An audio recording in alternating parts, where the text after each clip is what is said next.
35-year-old construction worker Thomas Williams and his girlfriend, 40-year-old Debbie Kirby, are suing former friends 24-year-old construction worker Brian Grutel and his girlfriend, 21-year-old cashier Sandra Gilkerson.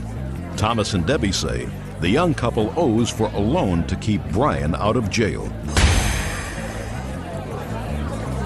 Order. All rise. Quiet in the courtroom, please. Your Honor, this is case number 603 on the calendar in the matter of Williams Kirby versus Grutel Gilkerson. Parties have been sworn in, Judge. You may be seated. All right. Who's speaking? I am. What is your last name, sir? Williams. Mr. Williams, according to your complaint, you loaned this defendant, actually both of them, but it was for his use, $600 because he was facing a period of 15 days in jail. Yes, we did. And he never paid you back the money. That's right. According to you, this defendant, Gilkerson? Yes. Was also party to that loan. Yes. Because it was she who you knew. That's right. Okay. How do you know each other? Me and her mother were best friends since we were 4 years old. So she's the child of a good friend of yours? Correct. Who got the call about this money? Actually, me and Sandra had discussed it, loaning money, and then... Well, tell me about the discussion. Where did it take place? When did it take place? Go ahead. Debbie approached me. Sandra approached her, wanting to borrow $600. No. I want to hear from her when Sandra approached you. Okay, Sandra come to me in January and asked me if she could borrow some money to help to get Brian out of some trouble he was in. Did she tell you what kind of trouble? Yes. What did she say? She said that he just had tickets and fines and that needed the money so he didn't go to jail, and I didn't want him to go to jail. You didn't want him, or she didn't want him to go? She didn't want him to, but I didn't want him for her. So it was just fines? Correct. How much money did she say he needed? He needed $600. What did you tell her? I told her that I had to talk to Tom and that we would get back with her. And then we discussed it, and I wanted to make sure that it wasn't Sandra that had to pay all the money back. I wanted Brian to be a part of it because I didn't want Sandra liable for him. Did you ever speak to him? I did not speak to Brian, no. Tom did. Okay. Now it's your game. Debbie come and told me that Sandra wanted to borrow this money, but she had reservations about Brian, and she wanted me to talk to Brian because she didn't want Sandra at that point to get stuck with this whole thing. So I went and I talked to Brian one-on-one. You went to his house? Yes, we were at his house where he lives with Sandra, her house. We were on his porch, and I told him, you guys want to borrow this money, and you had Sandra come ask for it. It's for you, it's your debt also. I don't care if you guys break up, I don't care if you move away, I don't care what happens, it's your debt too. And what did he say? He said he was cool with that, and he just needed to pay these fines. Is that what he said? He's cool with that? No, I said I understood. Yes. Oh, good. I'm cool with that. You cool with that? And you said you understood that. Yeah, I agree. You know what that's like? Did you ever, do a lineup where you have the victim looking at the group of people, and the detective says, do you recognize anybody as the person who robbed you? And the robber raises his hand, it was me. I'm glad we've resolved that. You understood this? Cash. Cash. Okay. Now you don't have to say anything else for a while. Go. It wasn't $600. I did have some traffic fines that were going to be due. I asked Sandra because she was my girlfriend. I didn't have a job at the time. I had just lost it. It wasn't, I didn't know Sandra. Do you see how quiet he was? Now you're not allowed to speak. All right. Okay, good. I didn't know Sandra was going to ask these guys, but I had asked her if there was anything she could do to help me. It was only $240 that they gave us because my fines were only $300. That's all they equaled up to. But all she was able to give us was $240. We made one payment. It was not said to be paid at the beginning of the month. It was just every month they wanted $30. And yes, that was understood. She was on welfare at the time, and that's how she was going to help me pay them back. Until I found a job, she was going to give them $30 a month until it was paid off, or I found a job and was able to contribute to the loan. So you mean I, as a taxpayer who pays tax... Would you listen to me carefully, sir? Yes. Let me make this easier for you so that I can keep him interested. Bird, who is a taxpayer, who works and pays his taxes, part of which go to support people who cannot or will not support themselves through welfare. Bird was going to pay for your fines. That's not the way it Well, that's what it is. Do you understand that? Yeah, Do you understand that, Officer Bird? it works that way. She's getting welfare because you have children, I assume. I have a son. You have a child. Who's the father of that child? Him? No. Somebody else. So because you are a single parent and have a child, you get welfare. You were going to take $30 from your small welfare benefits and pay back his debt. It was mine also, ma'am. I don't care It was the whose baby's debt it money. was. How can you agree to pay back a debt for somebody when all you get is mere existence money for you and your child? How could you afford $30 a month? They must pay you an awful lot for welfare. No, they don't. But it was able to be afforded until I was able to find a job, and then she wouldn't have been paying it no more because it was my fines to be paid. Just a second. Now, I don't want you to say anything else. Miss Gilkerson, when did Mr. Grutel first tell you that he needed money to pay these fines? Sometime in the beginning of January, Where were you when he told you? at my house, And who lives at your house? me and my son, Who else? we were staying up the street at a friend's house. At a friend's house. Yes. Which friend? My friend Heather. And where was he staying? He was staying at his mother's. Sure he was. That's not, Sure. all of that's a lie. Of course. Sure he was staying at his I mother's. was staying at my mother's house. Like I said, it Now, wasn't are going to you be telling- rehearsed. Are you telling me that you never stayed with Miss Gilkerson? Yeah, I'm not He going to stayed say. the night. Yes, ma'am. I have spent the night, but I didn't Oh, live there. of course you have. And you just pick the nights that you stay there, and at the other times you stay with your mom, right? Yes, ma'am. All right. Now, what kind of fines were these? What were they for, Just sir? traffic. When I Traffic. first got my license, I didn't have my insurance and everything, so that made a bunch more problems for me. Well, what does that mean, you didn't have your insurance? I wasn't responsible. Real cases, real people. Judge Judy. Thomas Williams and his girlfriend Debbie Kirby say former friends Brian Grutel and girlfriend Sandra Gilkerson owe for a loan to keep Brian out of jail. Were all the fines for not having insurance? No. What were they for? Driving without a license as well. Okay, so not only didn't you have insurance, but you didn't have a license. Yes, ma'am. How many tickets did you have in total? Probably 3. So this is my question to you. Judge gave you so much time to get the money together. And to produce a valid driver's license. When was that? I'll say January 15th. I'm not for sure at this time. Okay. Now, when you paid the fines, you got a receipt. Yes, I didn't bring it. I'm sorry. Now, I mean, did you think that I was stupid? No, ma'am. You pay the fines, and then you get a receipt Right. that you bring back to the court, and then the matter is dismissed, right? Yes. Where's the receipt? I was only able to pay one fine because they didn't give me enough money to pay all of it. That's fine. Where's the I didn't receipt bring for the it. one I couldn't fine? find it. It was a Now, last are you minute. still living in the same location Yes. that you were living before? Yes. And is the court in the same city where you live? Yes. Yes. So what you do is you take a ride down or walk Oh, I can get down. a copy. No, you do that before you come to court. I'm sorry. Me too. Judgment for the plaintiff in the amount of $600. That's all. Parties are excused. You may step out. I love Sandra like she was my daughter, and this is just killing me. I couldn't say the right words for her to understand my side of the story. They're all living on welfare, got it taken, they're all doing drugs. I got papers proving they're both liars. They bought a quarter pound of weed and tried to flip it over and messed it up just like they do everything else. The reason he's saying that is because he stole a quarter pound of weed from my sister's ex-boyfriend and got caught and told everybody charge it to the game. They smoked it instead of sold it. He lives off her disability and welfare, and they're a bunch of frauds. He was fired from his job because he was buying alcohol for minors at McDonald's where he was working at. He lied. It's crazy, we're just glad we got our money. And now the next case. All parties in the matter of Hamilton versus Cleveland, step forward, please. 22-year-old child care provider Hillary Hamilton is suing her ex-boyfriend, 19-year-old construction worker Cameron Kleeman, for an unpaid truck loan and for unpaid rent. Cameron says he owes Hillary nothing. Ms. Hamilton, you claim a loan to Mr. Kleeman Yes, ma'am. in the amount of $1,900. Yes, ma'am. All right. What was your relationship to him? I was his girlfriend. What did you loan him the money for? I loaned him money for a truck. Tell me about how it came to be that he needed money for a truck and he asked you for a loan. He didn't have a job, and he asked me.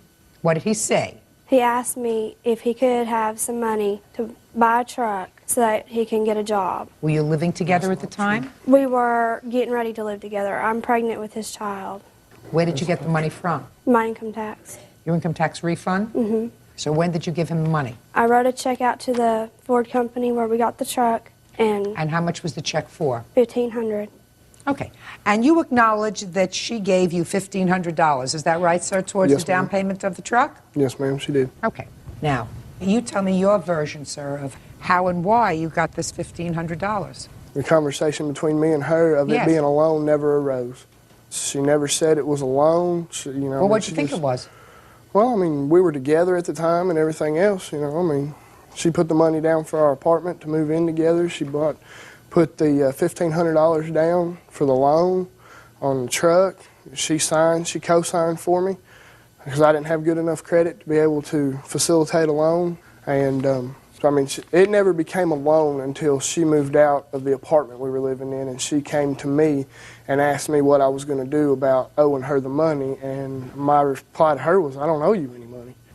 I was working. I was paying all my bills and stuff that I had incurred myself. But you couldn't work anymore if you didn't have a truck that was working. Well, that's true. My truck Just was a in the second, process. so you wouldn't have been able to work. True.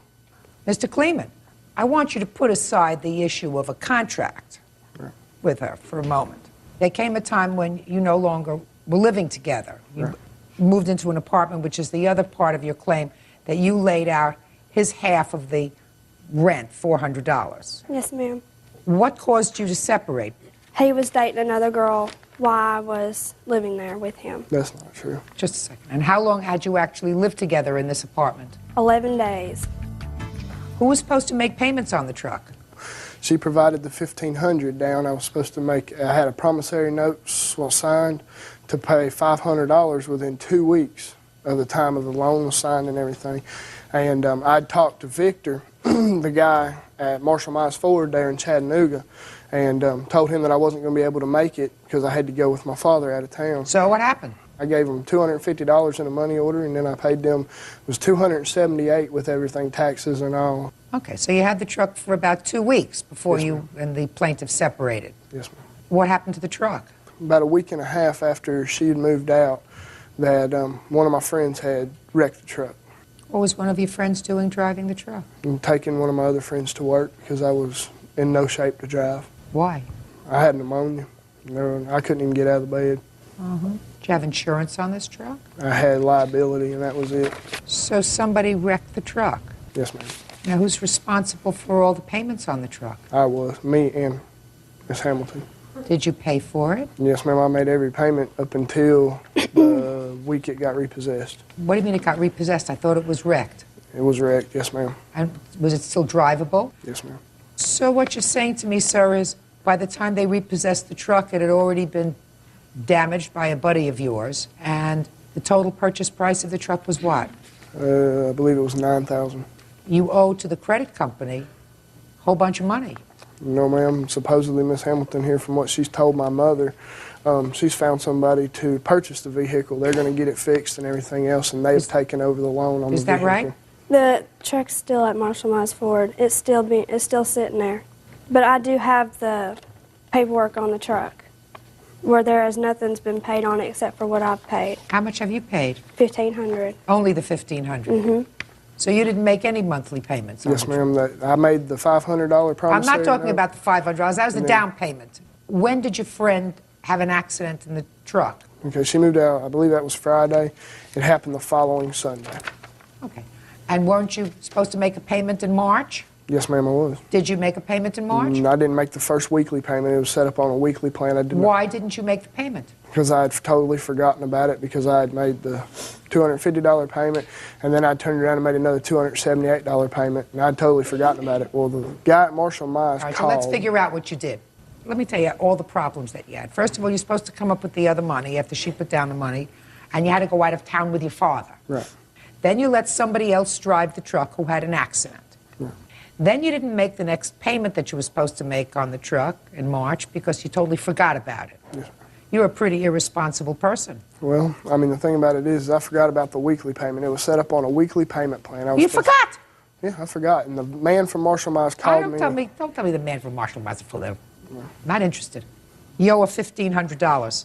Now, let's hear about this rent business, Miss Hamilton. I have a lease saying what I paid on the apartment, which was $614 plus $10 deposit for the keys. And he has never taken me off the lease when he lived there. I moved out before the lease even started. Yeah, so?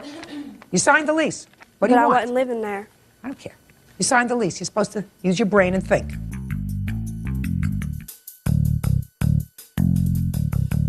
How long did you live in that apartment, Mr. Kleeman? I lived in there until the very end of February. How much rent did you pay? I paid $400. Who did you pay to? Bender Realty, because I had to have the rent for the March, be able to move out, and they were going to keep the $300 security deposit. Well, was that through her $300 security deposit? That's out of the money that she put down off the... Did you pay any lease. rent for March? No, I didn't live there. Well, I know, neither did he. He says he paid rent for March. That's not what they've told me. I don't believe him either. Did you pay any rent for February, sir? No, ma'am, I didn't. February was included in the $614.50. Okay, did you pay any part of that? No, ma'am, I did not. Why not? Because she had said that she would be more than willing to put up the money so that we can move out, so that she can move out. Because she was wanting to move out from her parents' house. I was not in a situation to really argue or anything. I thought you were because- working, sir. You kept telling Yes, me I was ma'am, I was working. working. What kind of work were you doing? You didn't have money for a Construction work. car. You didn't have money for rent. You didn't have money for security. I was working What kind of work were you construction. doing? Working construction. Well, what were you doing with the money? I only got paid every 2 weeks, and there was What bills were you and doing stuff, with the money that you Paying were other- earning from construction? paying other bills and stuff that I had. What are the acquired. bills? I had a truck payment and insurance on my '95 Dodge Dakota. I have personal debts and stuff to my parents. Grow up. I mean, is she a person who's independently wealthy? No, ma'am. She got a tax return. Let me explain something to you. You're supposed to be the hunter. You're supposed to provide the shelter, gather the food. Yes, ma'am. You're not supposed to be the schnurrer. Do you know what a schnurrer is? No, ma'am, I don't. I know you don't.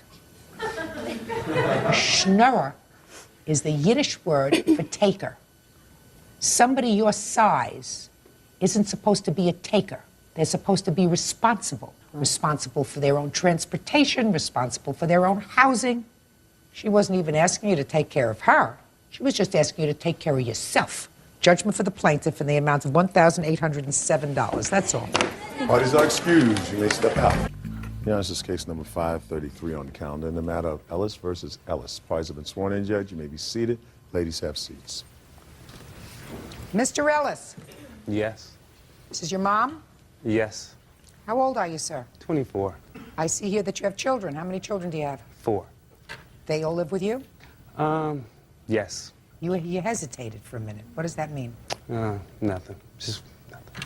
Do your children live with you? All 4 Or of do them, you yeah. live with your children? Live with my children. All 4. And my wife. Because that has something to do with this. Has your mother been helpful to you in the past? Sort of, kind of. What does that mean, sort of, kind of? Well, you know, when I asked her to help me do things, when I needed it, she was there. Did your mother work? Not the present time, no. Did she work when you were growing up? Yes, she did. This case has to do with the fact, Mrs. Ellis, that you say that your son came to you recently and Yes. said that he was having some difficulty with a car and that he needed some money. Is that right? Yes. What kind of difficulty was he having with his car? It was repossessed again. And how much money did he need? $4,123.76.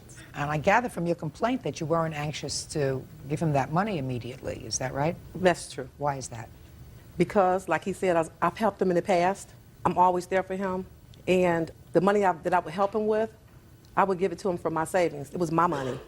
But this $4,000 that we're speaking of, that came from a credit card. That's borrowing from Paul to loan to Peter, and you have to pay that money back. Did he come to you asking you for this money? Yes, he did. And what did you initially tell him? I told him no. I told him I think I've done enough. What did he say? He begged me and sobbed and asked me to give him another chance, and I'll prove it to you, Mom. Just, you know, if you loaned it to me this last time, I promise you, I'm going to pay you this money back. He cried and everything, but I told him no. And when I told him no, I was so happy, I was so proud of myself that I said no. I was like, yes, I actually turned this guy down, So he left, and he went to my mom's house, and he cried to her. And I guess she's never seen him cry. So she called me and said, can you just give him one more chance? I think he's going to own up to this. I think he's going to really pay you this money back. What kind of car was it that was repossessed? 97 Dodge Stratus. So you ultimately gave in, and you gave him $4,123. What was the arrangement as far as repaying you? I loaned him the $4,123.76. He says gave. I just want to correct you because you said gave. I'm sorry, but you said gave, and that's what he keeps saying gave. It wasn't gave. Go ahead. Okay. I loaned him the money August the 17th, and he was supposed to give me $500 every 2 weeks to be paid in full by December the 10th, and any accrued interest that was left over, he would give me that with the next pay, which was December the 24th. And I don't want you to think that I'm kind of like, well, why would you want all this money for this guy? You know, you got these kids. He has a good job, but he was getting a second job that my husband was getting for him, and he promised me that was the money he's going to pay me from. And after I loaned him the money, no second job. But he did make some payments to you. Yeah. Not exactly on time, but two of $500 in August and October, and then he gave you a payment in December of $250. Yes. So he repaid you a total of $1,250. Yes. And then what happened, Mrs. Ellis? The date he gave me $250 was the date that the loan was supposed to be paid off, which was December the 10th.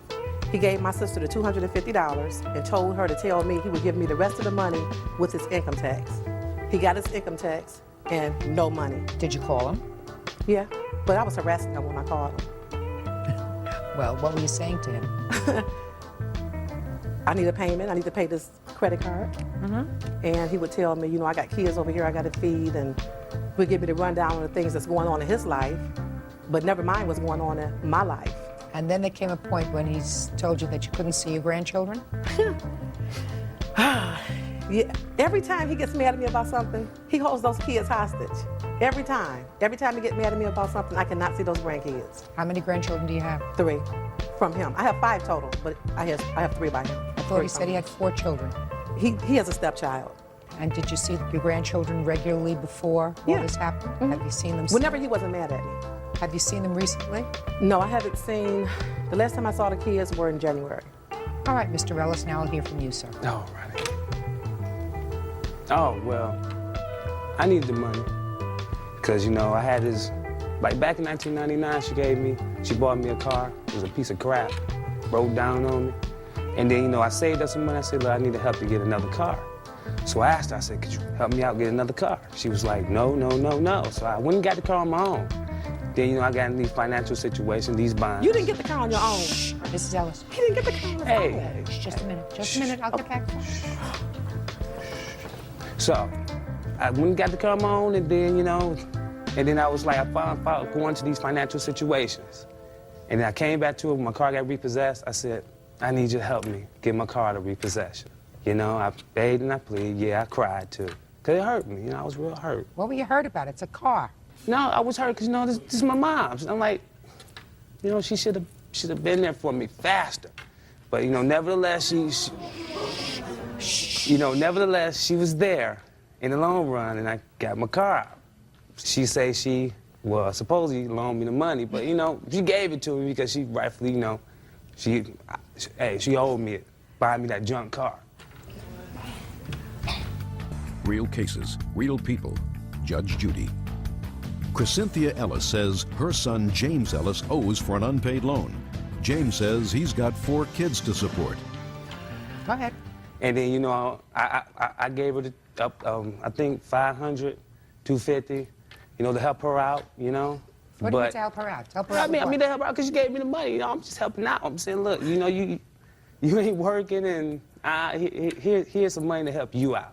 And then, you know, I told her about the income tax thing. You know, when that came around, you know, situations come up. I got 4 kids, got a wife, got responsibilities. You know, hey. Let me ask you a question, Mr. Ellis.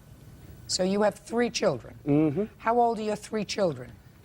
3, 2, and soon to be 1. Now, Mr. Ellis, do you make enough money to have 3 children? I make enough to make ends meet, yeah. When do you think it comes time for your mother to be able to put away for your mother and not to have to worry about a grown adult son who's old enough to be married, old enough to have a job, old enough to make 3 babies? When do you think that time comes? I don't know. I'd ask her. Well, I'm telling you, there comes a time when children are supposed to say about their parents, listen, they've brought me to a certain point, right? My mother's not a rich lady. She should be able to put some money away so that when it comes time that she can no longer work or she needs money for her old age and her retirement, she has some money. She's got to stop bailing me out. You don't buy a car that you can't afford. If you have a wife, let your wife get a job instead of having another baby. You get a second job. If your wife can't get a job because she has 3 young children, because you have 3 young babies, what? She's in school right now, you know? Well, listen, Mr. Ellis, that's fine. All of that is not your mother's responsibility.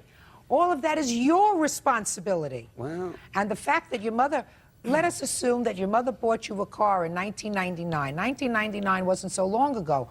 According to you, you were a father in 1999. All right, so you were a big grown-up guy. So she bought you a car in 1999, and it turned out to be a lemon. So you think that she owed you? She doesn't owe you anything. She doesn't owe you anything. She owed you to bring you along a certain point in your life, and after that, whatever she gives you is really a gift out of the goodness of her heart. But this was clearly a loan. It was a loan because you paid her back some. that's because I was just looking out. No. I was looking out, being a nice guy. No, when did you ever do that before, Mr. Ellis? I want to know when you ever did it before. When did you ever just gratuitously say to your mother, listen, here's $2,000, Mom, I want you to put it in your 401k. Well, you know, you don't, because you don't have anything extra. With 4 children and a wife who doesn't work and goes to school, you don't have anything extra. So this money that you gave her was not an extra money that you had.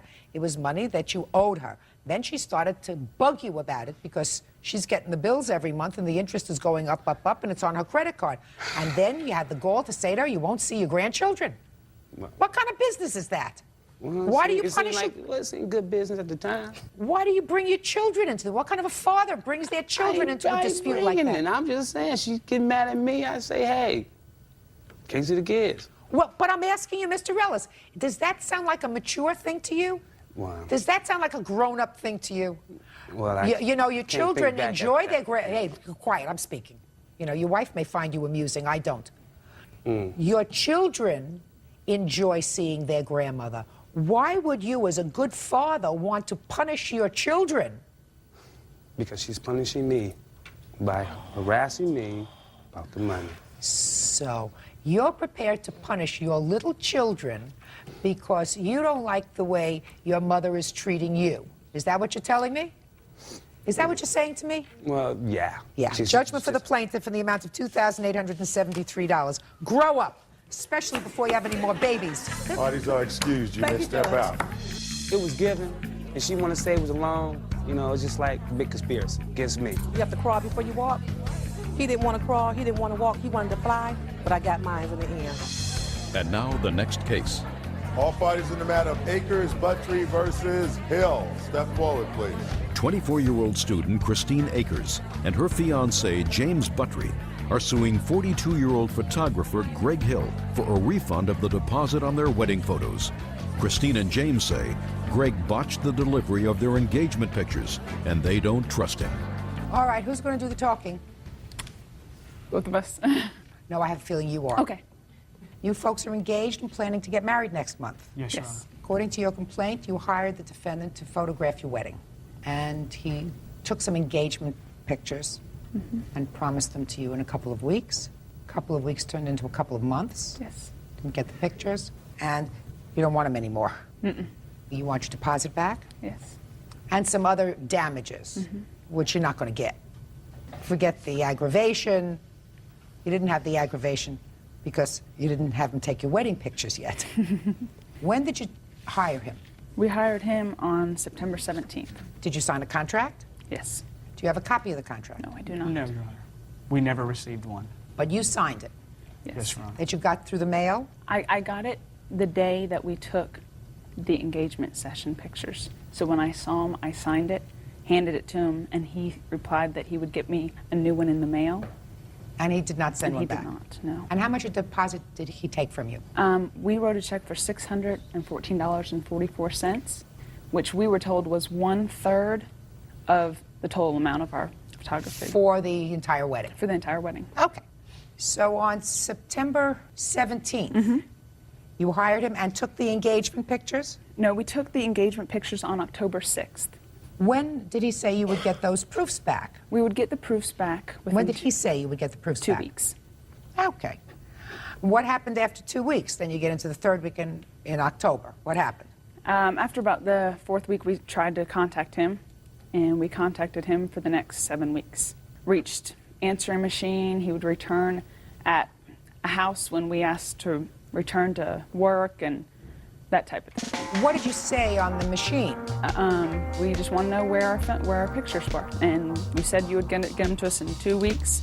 It's now been however many weeks, and then give me a call, please. I'm at home. I'll be here for X amount after this time. When did he finally get in touch with you? Around the week of November 12th.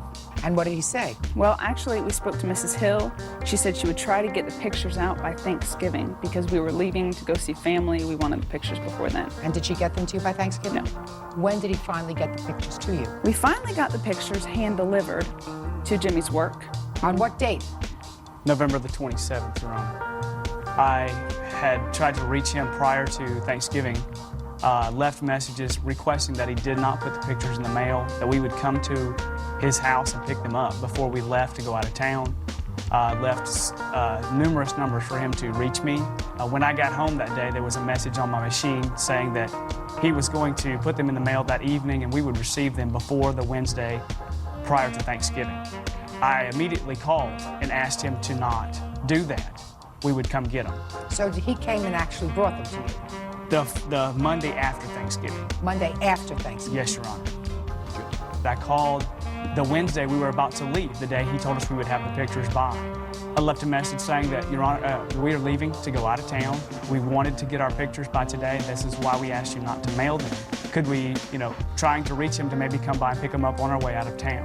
Okay, Mr. Hill. Yes, ma'am. According to your answer, sir, you were going through a little internal stuff. You were downsizing your business. What does that mean, downsizing your business? That means that I moved from a commercial location back into my home. Well, what excuse do you have, sir, for not getting the pictures to them on time? It was the studio's fault that we didn't get the photos to them on time. It was during this time when we were moving everything back from the commercial location to the house.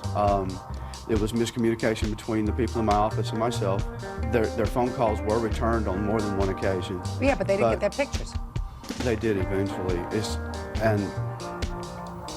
Mr. Hill. Yes, ma'am. Do you have any question as to why they have a lack of confidence in you to do their wedding? I'm trying to figure out how to answer that question, Judge. How long have you been in the business, Mr. Hill? 20 years. And occasionally problems occur. If not occasionally, I want to tell you something. We've done 5 weddings. 5. Yes, ma'am. It seems it's endemic in the photography business. You're supposed to get your pictures back, your proofs back in 6 weeks from the wedding. A year later, people are still waiting for their proofs. But by that time, they have no choice because you're the only game in town. You're the one who took the pictures. So all these young couples wait. They wait for 2 months, 3 months, and 4 months, and 5 months, and 6 months, and they don't get them back. And you guys have them over a barrel. But here, these people had a preview. You were supposed to get their pictures back to them in 2 weeks, and it took 8 weeks to get proofs, engagement proofs. These are not whole wedding pictures, but just engagement proofs. Why should they continue with your services and buy into aggravation? Why? Because it was an unusual circumstance. That's not their fault. They wanted their pictures. Mr. Hill, I can understand you downsizing your business, but I can't understand why downsizing your business prevents you from getting their pictures to them in 3 weeks. I have a staff that I was dependent on to do certain things also. When you photograph a volume of weddings and portraits and children, you have to leave some things up to other people, although it is ultimately my responsibility. Right. And once I found out, see, I was told that they were getting some of their calls returned. I didn't realize it was just some at the time. What difference does it make if they got calls? They didn't get their pictures. So if you were told that they were getting some of their calls returned, Mr. Hill, then you knew that there was a problem that they hadn't gotten their pictures. So why didn't you at that point say, I'm going to get them their pictures immediately? Mr. Hill, these people told you that they wanted the pictures, the few pictures that you had taken, so that they could take them home for Thanksgiving. they didn't get them until after Thanksgiving, I find that you breached your agreement with them. And you should have, under the circumstances, said to them, I don't want any bad feeling. It was my fault, ultimately, whether it was my employee's fault or my fault. I don't want you to be unhappy. I do a lot of weddings, I do a lot of children, I do a lot of showers. I'll eat that day if I can't rebook it. But you only hopefully get married one time, and I want you to be happy. So you have to return their money to them, sir. $614.44. Judgment for the plaintiff. That's all. Parties are excused. You may step out. Yeah, this is case number 547 on the calendar in the matter of Wyke versus Polk. Parties have been sworn in. Judge, you may be seated. Ma'am, have a seat. Ms. Wyke, the defendant is your niece. Yes. And according to your complaint, your niece had been living with you. Yes. You went away on business for a couple of weeks. And it is your claim that either your niece or someone that she invited to your home destroyed some of your property. And the most expensive thing that was destroyed was your car. Yes, a 95 Nissan Pathfinder. And that was damaged because, according to you, the Parties car... are excused. You may step out. The Jeep was not my fault, and I'm not paying for that. And she knew that, so oh well. All I can say is I love her. I love her, and I'll continue to pray for her. She should have been talking to Brenda about that, because those were her friends. She drove the Jeep, and it's her fault. Oh well. I tried hard for Ebony. And now the next case. All parties in the matter of Johnson versus Blocker Thomas. Step forward, please. 35-year-old administrator Gina Johnson is suing 30-year-old nurse Crystal Blocker Thomas for the cost of a wedding veil. Miss Johnson, were you and the defendant friends before you loaned her your veil? Your Yes, wedding veil? acquaintances for about 8 years. Acquaintances, but not good friends. No. It's your complaint that you loaned her your wedding veil. She was getting married, and when she finally got around to returning it after many requests, it was ruined, and you want the value of it. Yes, Your Honor. So I'd like you to tell me when you agreed to loan her your veil. We played basketball together in a women's basketball league, and our league had just ended. It was about March. And probably around the mid of March, we went to a restaurant and discussed that she was getting married sometime in July and how expensive it was to get married. And I explained to her that I knew a lot of ways to cut costs, and I had some items that she could borrow. And I had not heard from Crystal after we had that lunch until the morning of her wedding, and that was sometime in July. She called me at 6:45 a.m., spoke to my husband. She called back about 9:15 that morning. And I explained to her, you know... What did she say to you when you spoke to her at 9 o'clock in the morning? She says, "Hi, Gina, this is Crystal. I'm calling you because I would like to borrow..." The car was not in good running order, and you had brought it back to your home to just sit there until you could take care of it. It was not to be driven. Somebody, either the defendant or someone else, drove the car, and because it was driven with no oil, the engine seized or something happened to the engine. And the engine has to be replaced. Ms. Polk said somebody else did it. Yes. Oh, okay. How long was your niece living with you? Ebony moved in with me in March, the middle of March. Why? I took Ebony out of a bad situation, Judge, and I let her come and stay with me. I was taking Ebony to and from work until I started having the trouble with the Pathfinder, which was in June. It started leaking oil, and I was told that by the mechanic, I have here the estimate. I needed a real main seal rod bearing, a main bearing. Sure. Because you're just reading that. You don't understand what all that is. Ladies usually don't understand what all this is. It just as it doesn't run. Yes, but that's why the Jeep was parked. That's why it was parked? Exactly. Okay. So the original estimate back in June was $1,650 for parts and labor to fix the car at that time. So from middle of June until July the 6th, the car was just sitting. Just sitting. And your niece was living with you at that? She was still there. And you were not giving her rides to and from work in this car? No, she had to catch city transit. Okay, so far is that correct? Yes, that's correct. Oh. And then when you went away on July 6th, were you going there for business or pleasure? No, business. And I was gone for 2 weeks at the group home. Ebony asked if her best friend, Brandy, could stay in the home with her while I was gone. I had no problem with that. When I returned, my Jeep wasn't parked the way I had left it. And I knew then it had been moved. When Ebony came home that afternoon, I asked her what happened. And she told me that they drove that Jeep. And she had it towed back to my house. What happened when you drove the Jeep, Ebony? Well, I wasn't driving the Jeep. My friend Brandy was driving the Jeep. Were you the passenger? Yes. So it doesn't make any difference. The two of you were in the car. Why did you take the car? Because the fight had broke out at the house because I had a party. And, you know, a fight had broke out at the house, and I just said I had to go. It was still early, so we got in the Jeep and we went riding. But you knew that you couldn't use the Jeep because I know. I already know. What do you mean you know, you know? I know. I know the Jeep. I didn't know it was messed up like that because when we got ready to get in the Jeep, an oil leak, I looked under the Jeep and see if it any oil on the concrete. It was no oil. So therefore, I thought it was fine. I didn't think it was major like that. So we got in, started driving. Before we could get back to the house, it just stopped. I towed it back to the house. I got it back, I got it back to the, property fine and all right, but I feel like... Well, you didn't get it back fine and all right. It had to be towed. Well, it got back. It was better than leaving it on the side of the road. You have another estimate for the car? Exactly. Your Honor, not only that, Ebony went in my daughter's bedroom. I have a handicapped daughter. I had just bought her a 50 CD changer, took that child's stereo out, put it in the den. Now I'm left to buy her another stereo. They demolished that. 5 of her CDs were taken. Only the cases are left. I was not responsible for that. It wasn't my fault. I did not know the CDs were gone. For anything. And I didn't know the stereo was messed up until she told me about it. Well, can I ask you a question? Yes.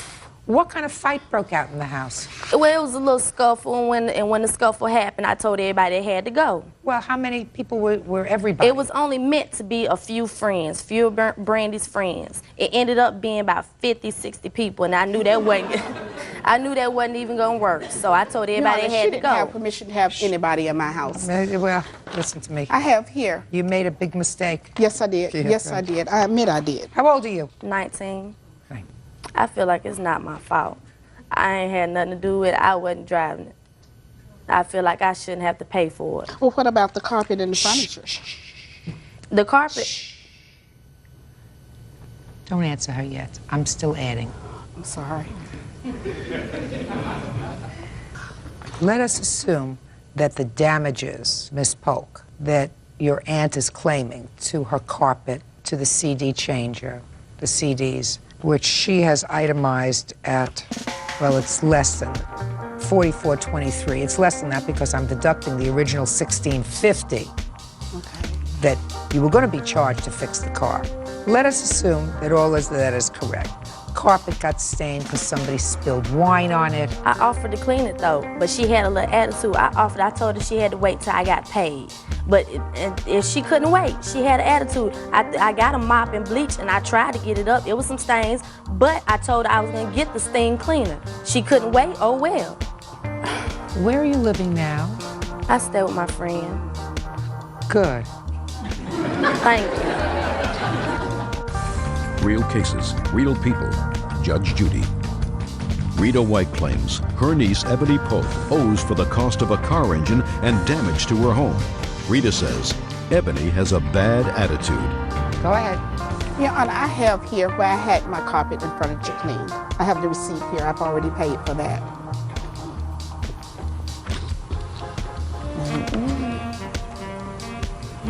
Ebony feels like she's not responsible for anything. Yes, I know that. What are we going to do about that? Well, she cannot come back in my home. Perfect. There's no way. Good. I don't want to come back anyway. She shouldn't come back to your home. Look, you spent $270 on the carpet. That was the carpet and the furniture, the love seat and sofa. And what about this CD changer?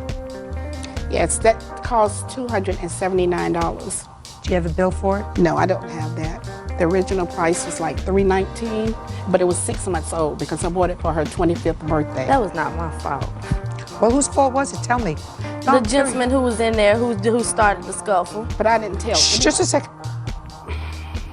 You allowed those people into your home. I didn't know it was gonna be that many. I did not know all those people was coming. Brandy knew all those people was coming. I did not know.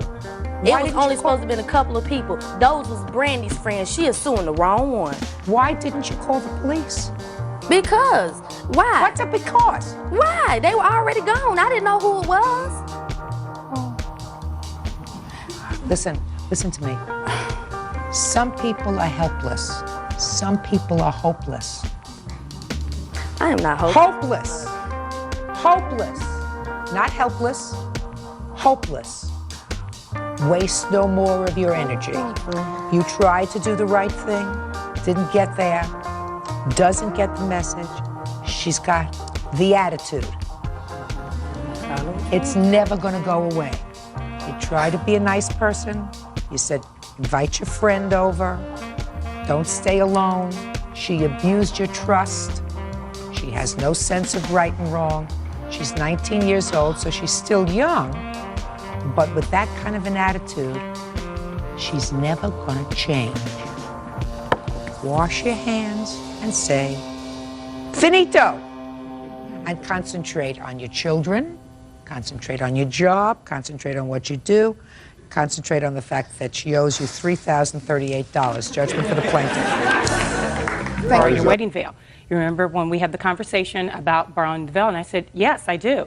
I said, when you get married? She says, today. And I said, so you were not really close friends because you weren't going to the wedding. Right. Correct. So you're just acquaintances. Right. So go ahead. And so when I talked to her on the phone, I said, well, Crystal, I have plans today. You know, you're getting married today. What time? And I believe she said about 4 o'clock. And I'm a woman of my word. I said that she could borrow it. I was going to let her borrow it. I didn't want to leave her out. And so about that time, I told her, okay, I've got plans. You need to meet me closer to my home. She agreed to meet me about, I guess it was about noon. And I met her, gave her my veil in its original plastic bag on a hanger hanging in mint condition. And she got out of the car and across the street and gave her my veil. I said, congratulations. Get this back to me as soon as you can. She says, no problem. Thank you. Okay, so you had your wedding? Yes. Now you say she gave you the veil. Yes. Well, let me hear, because the wedding, it's clear that the veil must have come back in terrible condition, which you'll show me in a minute. Tell me about your recollection of the conversation that took place in July when you got married. Okay, we were at Ken Ride's, and as she stated, we were talking about the wedding. Gina just openly said, Crystal, if you need anything, I have so many things that I'm not going to use again. They're not, you know, they're going to be totally obsolete, so if you need anything, just call me, and I'll be more than willing to give you whatever I have. She said, because I know I'm not going to use it again. So I said, okay, well, I don't believe I need too much because I'm pretty much finished. You called her the day of your wedding? Yes. And you told her you didn't have a wedding veil? Had you forgotten to get a wedding veil? No. Well, I guess I did forget because I wasn't going to wear a piece. I wasn't going to wear a headpiece. And then you decided to wear a headpiece? Right. So you called her first thing in the morning? No, I called her about, because I went to go get my hair done first thing in the morning. And the way she did my hair, I realized a veil would probably look better. So you called her and asked her for hers? I asked her, did she have one? Because we never discussed that I would use her veil. I asked her, did she have one? And she said, as a matter of fact, I do. When she gave you the veil, she gave it to you on a hanger? She gave it to me on a hanger with 2 safety pins in it. And it was covered with plastic? A trash bag, not a bridal bag. It was covered with plastic? Yes. And it was in perfect enough condition for you to use that day. I assume you used it. I assume you used it that day. I didn't use the entire veil. I altered it. What do you mean you altered it? Because we let her know, because I was with my friend Tamara that dropped me out, that was doing the driving rather. And she let me know, Tamara let her know, this will Where's not work. Tamara? This is Tamara right here. Step up. Did you ever tell the plaintiff that you were going to change, alter, cut, modify the veil? Yes, ma'am, we did mention that day because when we... No, I want you to tell me what you said, because she said she didn't say anything. Well, when I looked at the veil, I said the headpiece would have to come off because of how Crystal's hair was done that day, because it's a headband type headpiece. It would not go over her hair. And when did you tell that to the plaintiff? Right when we got out the car, because we were both out of the car, and actually... Did she tell you that? No, Your Honor. The first time I saw her, she was behind the wheel. I had never spoke to her. Did they ever tell you that they were going to do anything to alter your headpiece? No, Your Honor. Of course not. Let me see how they returned it, please. Your Honor, and I also have my friend Teresa Cackley, who is here as a witness, who heard the original conversations. I don't care what the original conversation was. Nobody gives a stranger their wedding veil. Now, when it was returned to you, I read your complaint, and you said that this is just a piece of... Where's the whole piece? She still has it, Your Honor, and that's a headpiece. This is the actual headpiece. When it was returned to you, was returned to you in a garbage bag full of other things? Yes, Your Honor. Why? I didn't return it to her. My husband brought it to the gym because she was talking badly about me to her. So she wanted her wedding veil back. Why didn't you give it back to her? She let me have it. Why would I give it back if she let me have it? Listen, is that also a piece from her wedding veil? No, this is how we auctioned it. This is the actual necklace that went on the veil. As you can see, we just... Just a minute. Was that originally on the veil when she gave it to you? No. That? No. That was your piece? Yes. Now, this has nothing to do with money. So I want you just to answer my question. Do you have all the pieces now that you had from your veil? No, I don't, Your Honor. What is missing? As you can see, someone picked the pearls off of the back of it. You can see where some of them were glued here, and they've been removed off the veil. So there's no way that, I mean, you're going to get your money. There's no way you're not going to get your money, whatever the cost of the veil was, because Miss Thomas is not operating with a full deck. I never heard of any young woman who thought that she borrowed either a wedding dress from an acquaintance, not a friend, not a best friend, not somebody who was invited to the wedding, from an acquaintance, borrowed a wedding veil, borrowed shoes, borrowed a bag, and then said, oh, it's mine. I can now treat it like garbage. You're absolutely outrageous, and your husband is a bigger slob by returning it in that garbage bag to her with some old dead flowers in it. Was there wedding cake in there too? Your Honor, that is her bouquet that she returned and did not know it was in the bag. And that's the only way I could get her to return my calls, that she wanted her bouquet back. Really? Why did you want your bouquet back? No. Just answer my, don't think about it. Just tell me, why did you want your bouquet back? Because it's my bouquet. And oh! So it's your bouquet. Right. And you want it back. Sue for it. Sue for it. I want you to listen to me very carefully. You're going to be unsuccessful. Okay. You want to know why? Because your husband gave it to her. Well, she gave me her veil. No, she didn't. She never said it was No, she alone. didn't. You just told me your husband gave her this entire bag. I am finding that she loaned you the veil, which you destroyed. But it's so interesting to me, Miss Thomas, that you say, well, it's my bouquet from my wedding. I want it back. And you can't understand why a stranger who was being nice to you gave you her wedding veil, which is expensive, which was lovely, and you think, she gave it to me, and I don't have to give it back to her. So, you want those flowers? I suggest you file a lawsuit. I hope it doesn't come before me, because if it comes before me, you're not going to get it back because your husband gave it to her. Judgment for the plaintiff in the amount requested. The veil is worth at least $220. That's all. Thank you, Your Parties are excused. You may step out. This is case number 507 on the calendar in the matter of Simon Copenhagen versus Arzaga. Parties have been sworn in. Judge, you may be seated. Ladies, have seats, please. You were going to your prom? That's correct. Yeah. Is that a high school prom? Yes, it is. When was the prom? Prom was on June 2nd. And according to your complaint, you hired the defendant's company, which, is it both? The company belonged to both of you? You hired their limousine company to take a group of you to the various prom activities. That's correct. You were going to be ending up at the prom itself. That's correct. And according to your complaint, whatever limousine they sent for you turned out to be a disaster. It was late, they didn't know where they were going, as a result of which you missed your prom, and you want to be compensated. You want to be compensated for all the costs of your prom tickets, et cetera, and for any deposits that you gave to them. They said, well, this is really all your fault, and aside from that, you violated certain rules, you damaged the limousine, and they are counterclaiming. You made the initial call? Uh-huh. About 2 weeks before prom, I called them to request a 14-passenger limousine for June 2nd, Tribeca Hills prom at the Yorba Linda Equestrian Center. Then I gave them the address where we were supposed to be picked up, and that was all. They didn't ask anything else, and that was it. You told them that ultimate destination was the Yorba Linda Equestrian Center. That's correct. Is that where the prom was? Prom was ended up being its Yorba Linda Community Center. But they had the Yorba Linda Equestrian Center. That's what correct. you gave them. Uh-huh. Now, come prom night, when were they supposed to pick you up? 6:30. Did you receive any sort of a contract from them? No. And it is agreed that you're supposed to pick them up at 6:30? Yes. Did the limousine arrive there on time? No, Why not? because about 45 minutes prior to the actual pickup time, we had called and told them that we were going to be 45 minutes late because one of our previous engagements had run over. So we called them and we told them that we would give them an extra hour free on the back end of limousine service, and they agreed to that. And so, Well, they had no choice at that point. well, no, but they agreed to it. They had no choice at that point.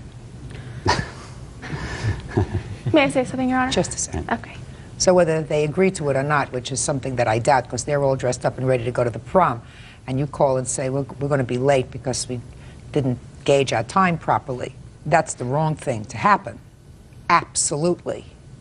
Now, did your driver actually get there 45 minutes late, or did your driver get there later than 45 minutes late? Yes, 45 minutes late. Is that right?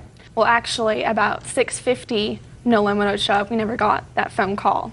6:50 rolled around. I called Rudy, or I called the limo company. I believe I spoke to Mickey or Rudy. They said, had no idea why she wasn't there. They would call her, call me back. They called back, said she was on a road that's relatively close to where we were supposed to be picked up. They said she should be there shortly. About 7:20 rolled around. She still wasn't there. So we called again. They said, okay, we will go send somebody to look for her. And they would call us back. They didn't call us back, but in about 10 minutes she showed up. So she got there at what time? At about 7:30. Are you the driver? Yes, I am. Step up, please. Tell me your last name. Arias.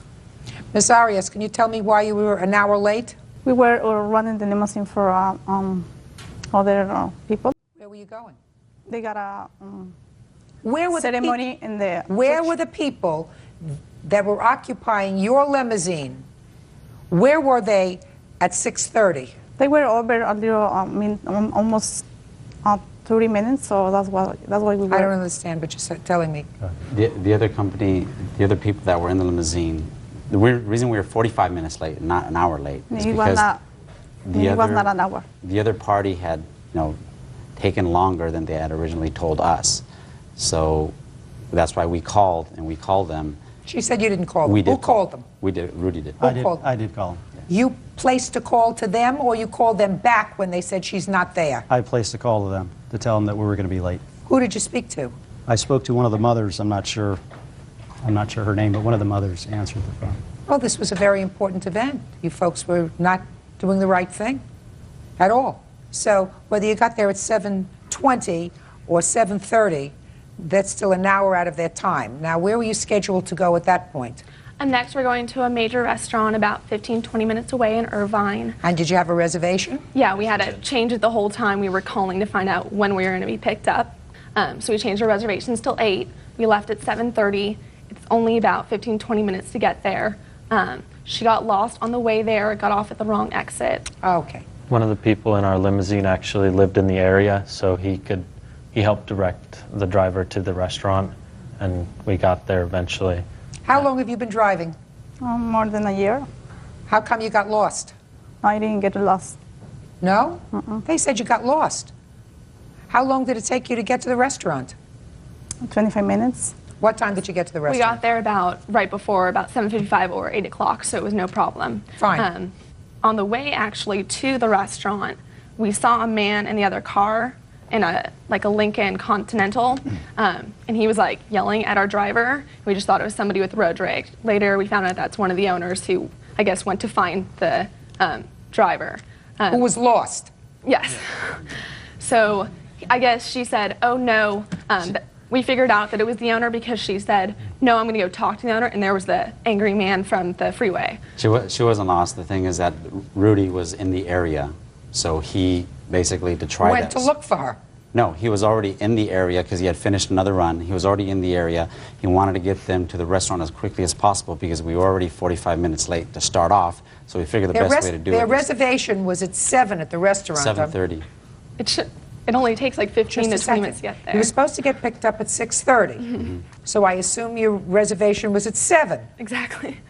You were told that they wanted you there at 6:30, and your first stop was going to be at the restaurant. Prior to taking pictures, which takes sometimes 20 minutes to take pictures. They wanted to take pictures Sure, absolutely. in the limousine. At the house. at the house in front of the limousine. I mean, they don't need you to take pictures unless they want to take pictures in the limousine. But they need the extra time. They need the We extra have time. pictures because we took them before our pickup date. They don't need you. All the people were there already, I assume, in one location. So they don't need you in order to take pictures, unless they wanted to take pictures around the limousine. Exactly. That's it. Let me explain something to you.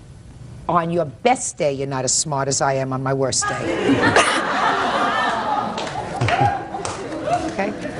I can't tell you how many times I've waited for a car service, and I picked up the telephone, and they say, they're on the FDR Drive, but there's traffic over the 59th Street Bridge. But the idiots don't know that I live over the 59th Street Bridge. So I look outside, and there's no traffic. They're right around the corner. I said, right around the corner, I better run downstairs. They're 3 minutes away. And 20 minutes later, they're still not there. We don't understand it. I've been there. So they wanted you there a half hour early to take pictures of all of them around the limousine, which I assume they didn't get to do as they wanted to do it because you were so late. Right? Exactly. So far, I see your counterclaim shrinking. Real cases, real people. Judge Judy. Serena Simon and her boyfriend Eric Copenhaver are suing limousine company owners Mickey and Rudy Arzaga. Serena and Eric claim their driver picked them up late and then got lost on the way to their prom. It is clear to me, based upon what you told me before, that you gave the defendants the wrong name of the place where the prom was to be held. Mm-hmm. Is that right? Yes, it was Yorba Linda. We told them Yorba Linda Equestrian Center. It was at Yorba Linda Community Center, and are those two places close by? The Equestrian Center doesn't exist, so I'm not sure why they started driving if they had no idea where they were taking us. Your Honor, can I say something? When Rudy called, or when Serena called and made the reservation, Rudy had explicitly explained to them exactly. Stopped about 15 minutes at around 10 o'clock to smoke outside of a, I don't know, a gas station or a 7-Eleven. So I don't think they were in that much of a hurry to get to the prom. And also at the very end of the prom, we got there at 11:20. The prom ended at 12. And right after they got back into the car to go home, then they started smoking again. I mean, we could take them home, but then, you know, it was their prom, so we wanted to try to be a little flexible. You know, we were 45 minutes late, so we figured, okay, well, we'll go ahead and Show me give a them. signed contract that says no smoking. What we have is our run sheet. Show me a signed contract that says no smoking. The only in thing we limo. have is they refused to sign anything. That's what I'm asking you, sir. You have no But signed. it was verbally. Show me the signed contract where it says It no was smoking. verbally mentioned to them when Rudy took the reservation. No, especially on proms, we have to say this. By law, we have to say no smoking, no drugs, no alcohol, because we could get our license pulled. And so they were told verbally many times. When we got the limo, when it came to pick us up, there were still drinks and dirty cups and things in the back of the limo from the previous run. Really? There was alcohol in the We limo. never got a contract. Just a We got second. There was, contract. what kind of alcohol was in the limo? We're not quite sure. Just There was bottles. just the glass bottles and cups and things that are usually in there. There were sodas and things in the limo with us. You mean dirty soda cups? Well, some like of the dirty cups glasses, were like dirty. napkins used and stuff. Why didn't you clean the limo, madam? That's not true. I believe it. The lemon was clean. When did you stop to clean the limo? At the restaurant. Shh. When did you stop to clean the limo? When I went to pick up them, before I clean up everything in the lemon. We never Before, pick up just a second. Before you went to pick them up. So you were 45 minutes late and you're telling me you stopped to clean up the limo before you went to get them? That's why she was 45 minutes late. She was cleaning the In vehicle. addition, Rudy! Well, Rudy! that's why she's late. Rudy! Yes. Don't be foolish. Your limo, according to you, arrived 45 minutes late. Their prom lasted until midnight. They wanted to be there at 10:30. You didn't get them there until 11:20. You don't get paid. Period. Your Honor, can I say something? Period. And they were smoking. They stopped for 15 minutes. If You're telling me, you said in your answer, they stopped for 15 minutes to smoke outside. Well, if they were smoking outside and they were smoking inside the limousine, there was a lot of smoking. Why would they smoke outside the limousine if they were violating the rules of smoking inside? Because they had to buy some more cigarettes because they ran out. Guide. What? She was purchasing a Thomas Guide from They ran the out of 7-Eleven. They ran out of cigarettes. Just a second. Did you purchase a Thomas Guide? Madam, do you understand what I'm saying? Did you purchase a map? I'm sorry, I don't understand. You don't understand the word map? You see what your problem is? That's part of your problem. Your driver was unable to communicate with the passengers. Please, just pay attention. There are certain tools in the trade. If you are a driver, then you know the word map. I'm not asking her about a colonoscopy. I'm saying the word map. Do you understand? Put your hand down. Driver understands the word map. I said it very, very clearly. What did you do? Can I say something? Yeah. In the beginning, when I pick them, when they get out from the restaurant, I asked them for the address, if they have a map. And they said, no, we don't have a map. And then I asked them for the address, and they said... They don't get to go to the prom with a map. No, Your Honor. Your Honor. You get out of a restaurant, you get into the car. The driver of the car says, I don't know where we're going from here. So the 10 people that are in the back of the car says, listen, does anybody have the address? No. Let's see if we can call Mom. Maybe Mom has the address. They never... Maybe... Sorry. But that's not what happened, because when they came out of the restaurant, Rudy had already given her the address. The incorrect address. It was the address you got. From 411. From 411. So you mean they should be suing information? No. No. Give me a break. We're saying Give me a break. The only issue that I have really in this case is you arrived late on a prom night. They missed half of their prom, and you have to suffer for that. And if you book them close, and once in a while you lose, like you did in this case, because your driver wasn't there on time, you have to be able to suck it up. That's all. And we shouldn't be in court because you have a business. And if you have a business, you shouldn't want to expose your business. To me, that is a very foolish thing, because they only have one prom. You got a lot of limousine nights. Now, you're suing for... Your Honor, could I say one more thing? No. $469, those are your damages It's for actually prom expenses. $461, because I found out the boutonniere wasn't as much as I thought. We got the receipt. And you want your tux rental, your corsage, and your prom ticket back. Is that right? That's correct. We actually got there at 11:45. And the prom, we missed the entire prom because We just got there just to see what we missed and they take closed pictures. the doors at 10:30 and don't. Exactly what we would need in order to get them to their prom, which was an address. Well, when the driver got there, asked for the address, they did not have one. When we got to the restaurant, we asked again. They still did not have one. So Rudy, going out of his way to be nice, because it's their prom night, had decided, okay, well, I'm going to call 411, just give me the name of the place. They had told Rudy, Yorba Linda Equestrian Center. So Rudy called 411, and we all know that a lot of times 411 doesn't give the correct address. Well, they gave us an address, but it wasn't the Yorba Linda Equestrian Center because there is no Yorba Linda Equestrian Center. So Rudy got, just a second, so Rudy got the wrong address. Yes. Next. Then what I did is I got a hold of what's called a bid or an invitation that 5 couples received, and they were supposed to provide us. Well, just a second. As a result of Rudy getting the wrong address, did he give that address to the driver? Rudy? Yes. You gave that address to the driver. You said, I'll take care of it and I'll give the address to the driver. So she takes the address and she starts driving. Right. Based upon instructions from you. And you're driving around for a long time? Madam? Yes, I did.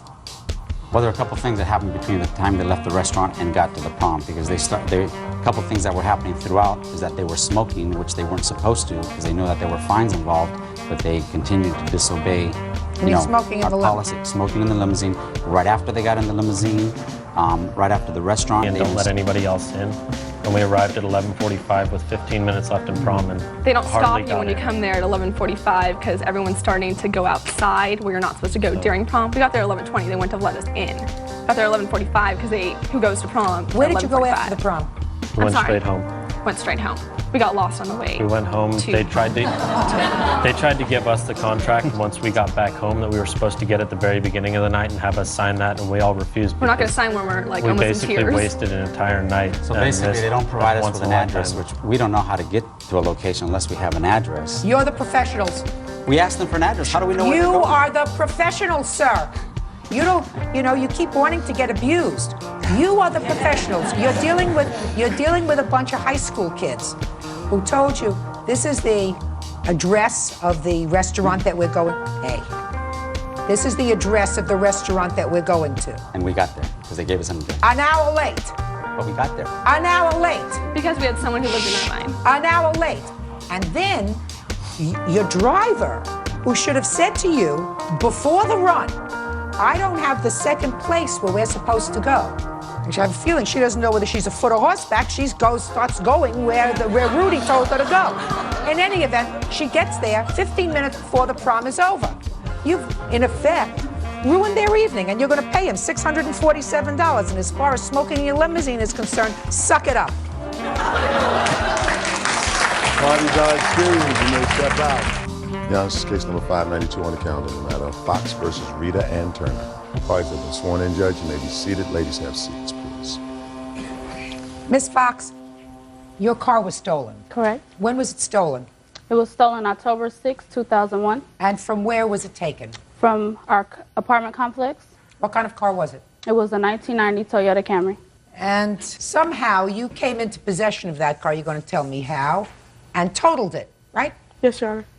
And you want the defendant and her mother to be responsible for the damage. Correct. What time of the day did you find the car missing? The car was missing at approximately 8:20 p.m. Okay. Now, when did you see the car, Miss Rita? October the 8th. Tell me where. They drove up to beat me. Who's they? Marcus and... Marcus who?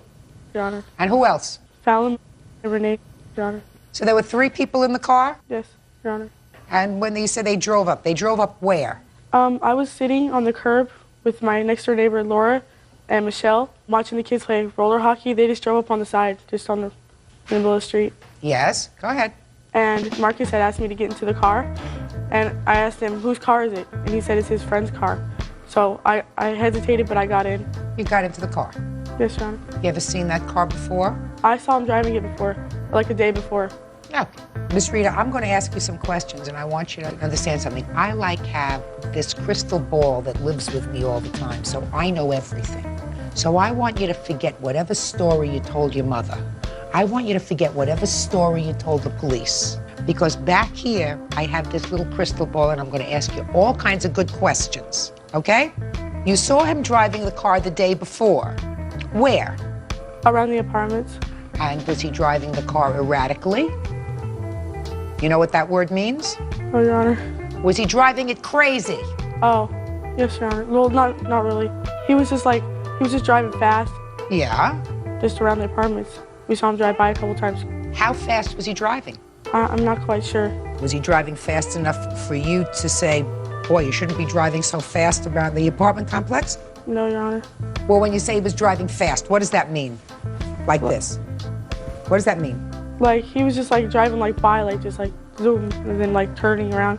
Well, the people next to me were like, don't drive so fast. The people that were by Laura. So he wasn't driving correctly? Yes, Your Honor. And that was the day before? Uh-huh, or the night before. So why would you get into a car with somebody who you knew was driving crazy? I was pressured, Your Honor. How were you pressured, Miss Rita? Well, he was just like, come on, get into the car and all this stuff. Huh. So now you get into the back seat of the car. Is that right? Yes, Your Honor. How'd you get into the front seat of the car? We had went out of the apartments. Try looking at me when you're talking. Yes, Your Honor. We had exited out of the apartments and went on the street called Tom and turned, and we were like down this really long street, and he told Fallon to get into the back seat. So Fallon had gotten to the back seat, and he had stopped the vehicle, but he had gotten to the passenger seat, and he told us, like, get into the driver's seat, Mary, and drive. Just a second. You went that very fast. You're in the back. Marcus moves over to the passenger seat. Is that right? No, he had stopped the vehicle, Your Honor. I on the side. understand that. He stopped the vehicle before he moved into the passenger seat, and then he said to you, you get in the front and drive? Yeah, he said, Mary, get into the front and drive. And I was like, I don't know how to drive. I've never drove before, you know. And then he was just like, come on, do it. Just get in there. And so I got into the driver's seat, and he told me to hold down the brake, and he put the car in drive, and it started moving a little bit. And my one foot was on the gas and one foot was on the brake, but I wasn't pushing any of the pedals but the brake. And some people were standing right there, and they were pointing over at us and talking. And he had asked me he said, go real fast, just drive. And I said, I'm not gonna drive. And so he had took both of his hands and pressed my knee down. That's what you wrote here. Is that the story you gave your mother? Is that the story you gave your mother? Yes, Your Honor. You think your mother believed you? I suppose so, Your Honor. I don't. Not for a minute. Not for a minute. Now, do you go to school? Yes, Your Honor. Do you pass your subjects? Yes, Your Honor. Does she pass her subjects? She's failing a couple of them. Well, then she's not passing them. You have to tell the truth. I'm going to bring you back to something I said before. I want you to think about this. I know everything about you. Everything. Now I'm going to ask you the same question. Are you passing all your subjects? No, Your Honor. Which subjects are you failing? Band and algebra. What subjects do you do well in? English. Any? Yes, Your Honor. Go ahead, which ones? English, and I do well in PE and health. In health? How old are you? 15, Your Honor. When you got into the car and got into the driver's seat, was there a key in the ignition? Yes, Your Honor, there was. There was. Did you have to turn the key? No, Your Honor. Because it was already on. Yes, Your Honor. Okay. Now, after you started to go very fast down this straightaway, tell me what happened. Okay, I turned left because I thought I could just pass down the street, and then a truck. No. Explain that to me very slowly. What do you mean you thought you could just pass down the street? Well, I mean, like, just turn so from preventing from hitting that wall. There's like a wall right here, and there's a pole, like, right next to it. But a truck was coming down the other street, because there's a street right here, and I thought it was going to hit the truck, so I turned it this way, and it had flew up on a curb and hit the pole. And then what happened? Marcus said, run, so we all got out of the car, and we took off running. Real cases, real people. Judge Judy. Shondell Fox says former neighbor 15-year-old Mary Rita stole her car and wrecked it. Mary says she was coerced by a neighborhood thug named Marcus. Okay. Miss Rita, when were you arrested? About 10 minutes after the car had crashed. How do you think you were identified as the driver? They had all found us. They all got us. How did they get you? Because they were driving up the street, and they told us to stop and put our hands on the hood. So that the police were coming from the other direction? Yeah, there's like a street right next to the street. Okay, and you're running, you and your 3 friends. Is that right? No. Marcus took off the other way. He got away. He did? Did they ever arrest Marcus? No, Your Honor. Really? Is that right? Correct. And where does Marcus live? I don't know, Your Honor. Try think very, very hard. Where does he live? I don't know, Your Honor. Approximately where does he live? I suppose the house is next to the apartments. That's where he always walks. I don't know. Used to when I knew him. What do you mean? You used to when you knew him? I don't see him anymore after the accident or anything. Well, didn't you call him or have your mother call him after this incident happened and say, listen, you really had possession of this car. Why don't you come forward? We didn't know his full name. I didn't know. She said she didn't know. Well, now she says she knows. I made her go to the library at the school and look up the last name in the yearbook. What school did he go to? Cheyenne High School, Your Honor. Did you ultimately give that information to the police? My husband did. Good. Okay. Now, can I see the estimates for the damage to your car? See how easy that was, Miss Fox? Yes, Your Honor. Now, I want you to tell me, Miss Rita, why you think you are not responsible for all the damage to the plaintiff's car. Because I didn't steal it, Your Honor. So what? You drove it recklessly. Yes. You drove it recklessly, and you want me to tell you, Miss Rita, you told your mother that the reason you had the accident was because Marcus took his hands and pushed it against your knee, forcing you to press onto the gas, which caused the accident. Is that right? That's what you told your mother. That's what you just told me. Yes, Your Honor. 2 minutes later, you told me that you were making a left turn in order to avoid a truck and a pole and a brick wall. You were making a left turn. You didn't say anything about Marcus holding his hands on your leg while you were trying to... Do I need you? Sorry. You understand? Yes, Your Honor.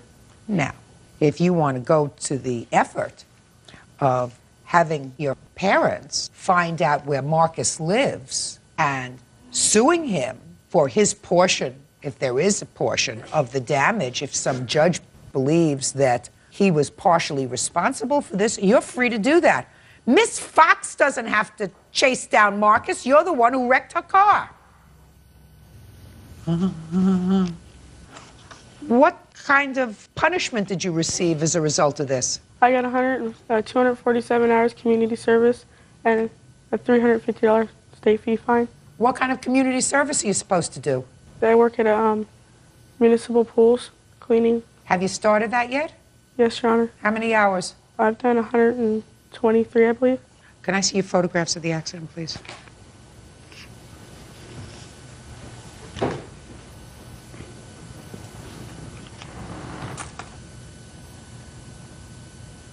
You're lucky you weren't killed.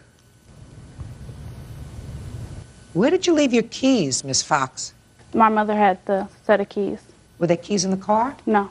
How did they start the car? I guess they jimmied it, or with one of the tools that were left in the car. So there was no key in the car? No. That's what I thought. All right, so the value of the car is $3,700. How much did you get from insurance?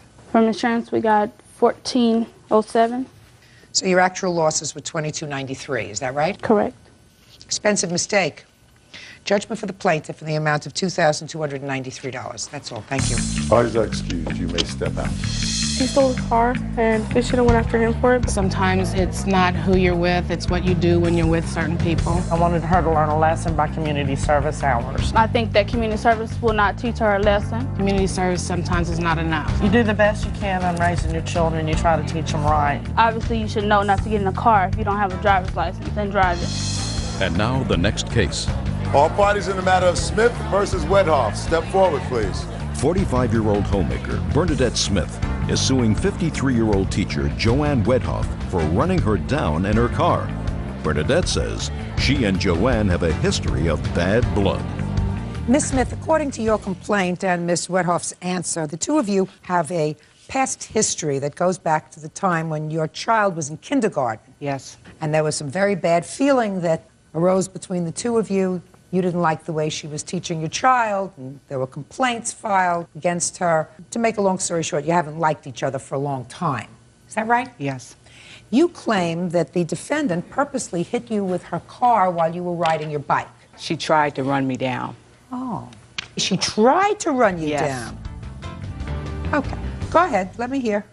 Well, I was riding my bike, which I do all the time, and I'm riding east on... At the time, he came out and was talking to me at curbside. Who's he? Sean. How is he related to Christina? My uncle. You're Christina's uncle? Yes. Go ahead. And he was like, just stay out of this. And I'm like, I am. And her mom came out of the house and were saying things about some of my friends. So I... What was she saying about some of your friends?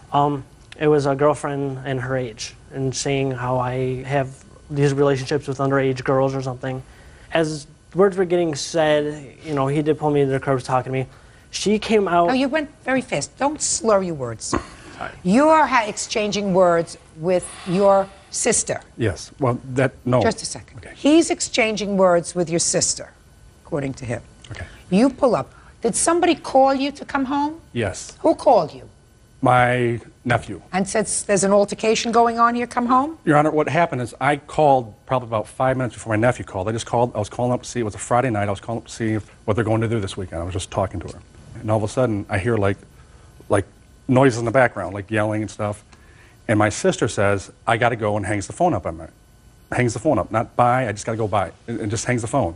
Like at this point, I'm thinking, what's happening? A couple minutes later, my nephew calls me up. He says, they're going after my dad.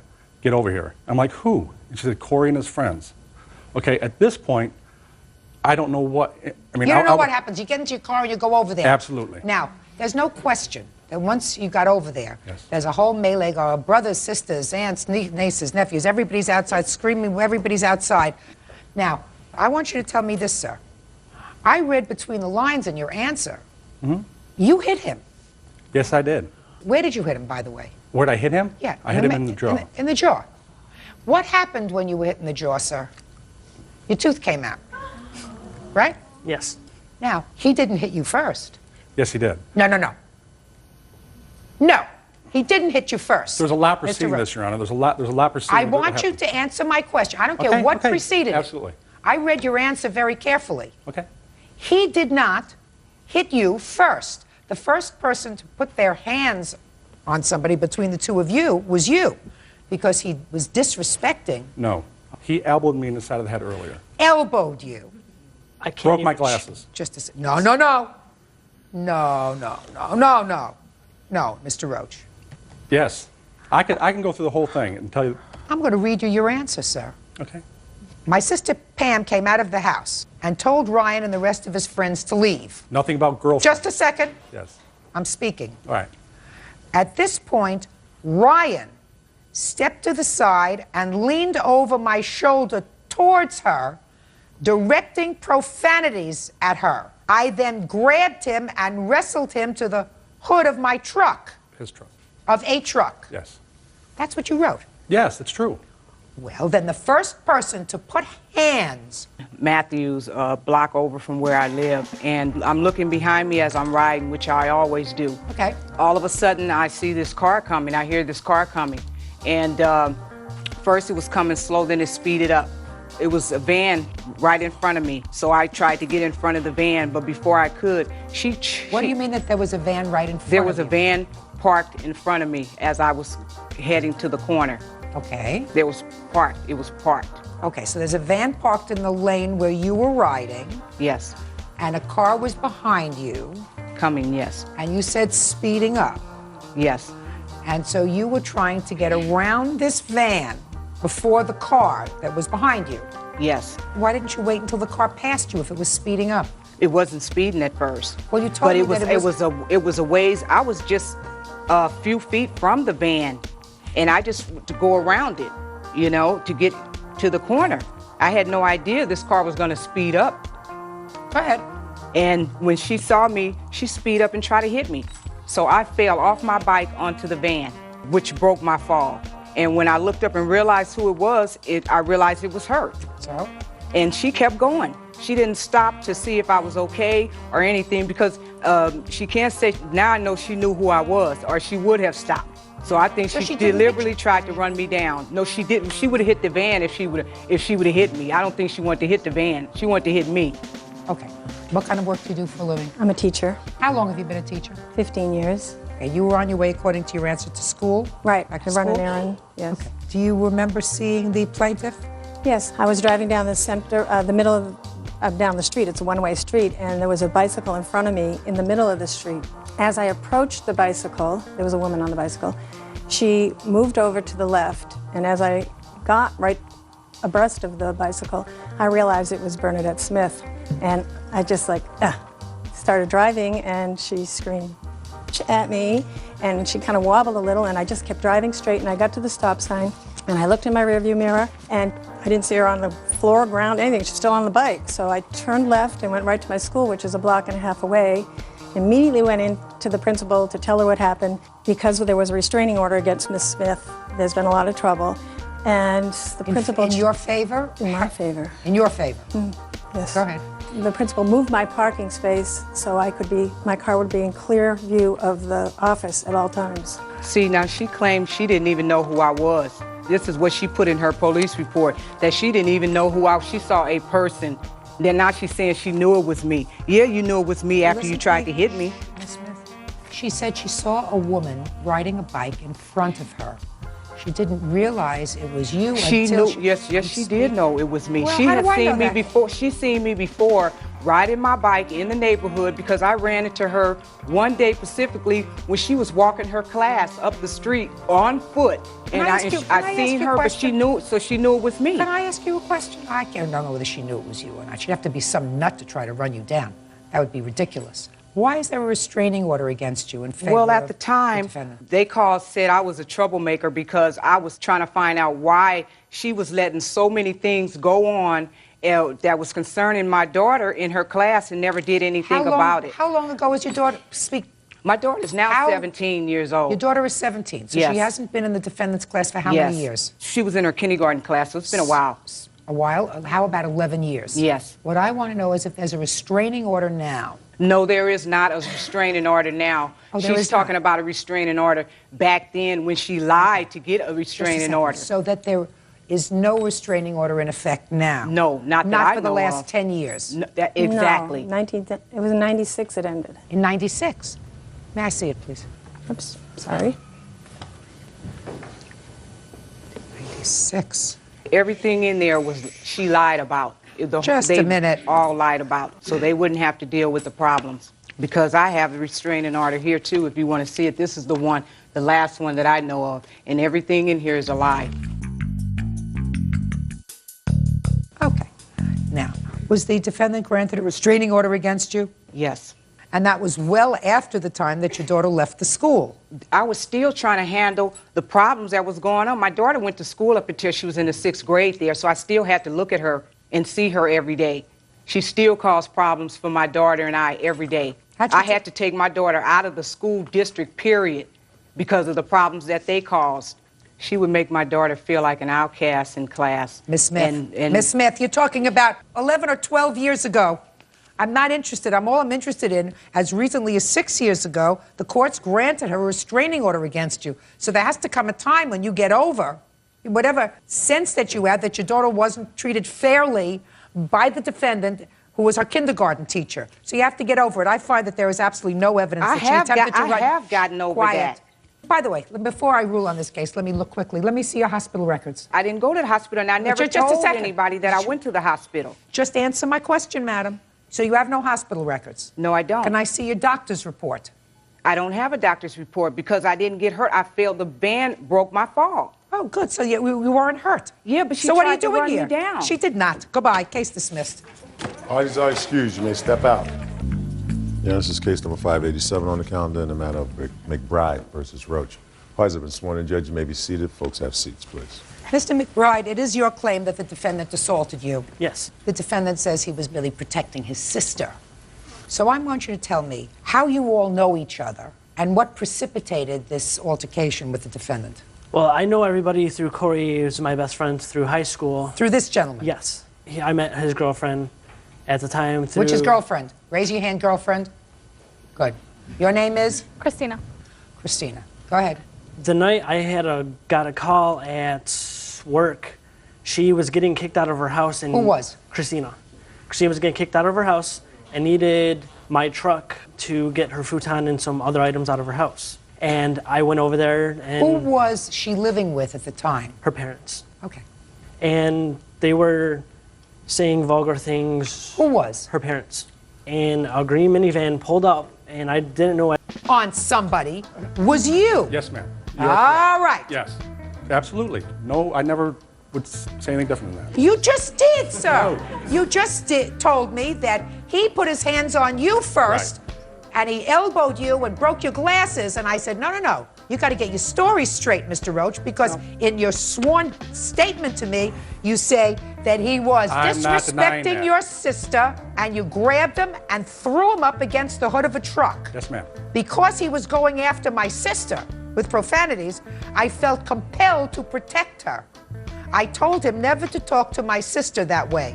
That's what you wrote. Absolutely, no question about it, ma'am. So you assaulted him first. Anything that comes Absolutely, after that? yes. Anything that comes out after that, sir.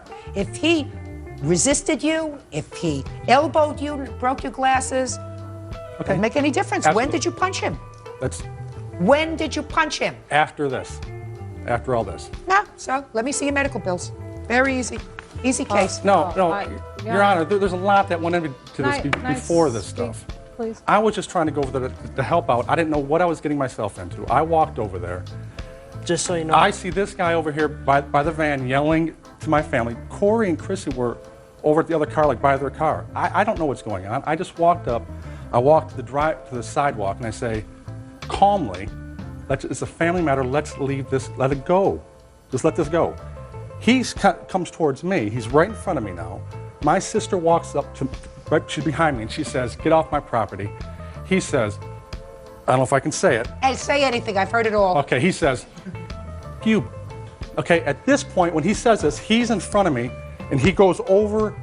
I'm not saying he's assaulting me, but he goes like this, and he's making contact with me. He says, Okay, at that point... You assaulted him. At that point, I grabbed him and threw him on the truck. You assaulted him. That's an assault. Real cases, real people. Judge Judy. Ryan McBride says his friend's uncle, Sean Roach, punched him in the mouth and knocked out a tooth. You grabbed him, threw him up against the hood of a truck because he called your sister a name. You got mad. That's what happened. I didn't get mad. I mean, You didn't get mad? I got a little upset, yes.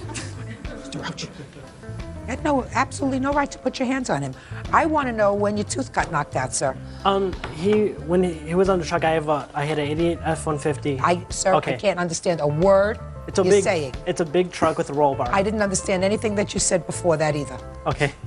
Well, when he choked me, I got out of that. I don't know if somebody pulled him off. Is he talking very fast or am I getting old? It's kind of slurred. Take Listen your to time. me. Slow. Okay.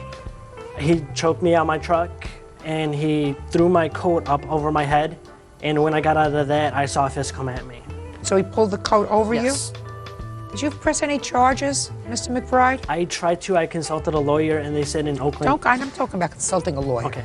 I'm talking about pressing criminal charges. I went to, and the lawyer advised me not to, because it would not go over in Oakland County. They don't like these kind of trials, and they would basically throw it out. Go ahead, Mr. Roach. I'll hear you. I called the detectives as this was going on because I was concerned what was happening. I called the detectives and I was saying, you know, what's going to happen here. I gave him my statement. He said that his parents Don't tell me what he told you. Okay. His parents were calling up trying to do whatever they could to get these charges to stick to me. The detective said that there was not a case here. There was no case. They were Well, going to there drop is a the case. charges. There is a case. That's why I said to you, don't tell me what He the didn't drop the detective charges. The court dropped the charges. Oh, I don't know that at all. Were you arrested? No. Then the court didn't drop charges. No, How can that's the what court the drop detective told me. charges if you weren't arrested? Okay, the court may have not. However the court works, that's how the charges were dropped. No, they not were never by dropped him. because they were never filed. The detectives decided not to pursue the matter. Yes. They probably listened to you when you said that he elbowed you first. No, I You grabbed just him told- first. I'm sorry, No. I misunderstood. I grabbed him first. No question about it, ma'am. No You grabbed him question first about and it. threw him up against his truck. Yes, no Okay, question about it. judgment for the plaintiff in the amount of Excuse me, Your Honor. $5,000. That's all. Can I not speak? Because No, this is, can't it all, speak, can't it say has it. to do with beforehand. He hit me. Excuse Ryan me, hit me too. Just a minute. Your bills, sir, are almost $5,000. Can you tell me why you're only suing for $3,000? In Michigan, they will only allow me to go up to $3,000. I suppose that's your... What about him and that's assaulting your- my sister? Yeah, he hit me too, That's Your okay? Honor. Before he got hit in the mouth, he hit me. Ryan hit me. Yeah. So where's your lawsuit?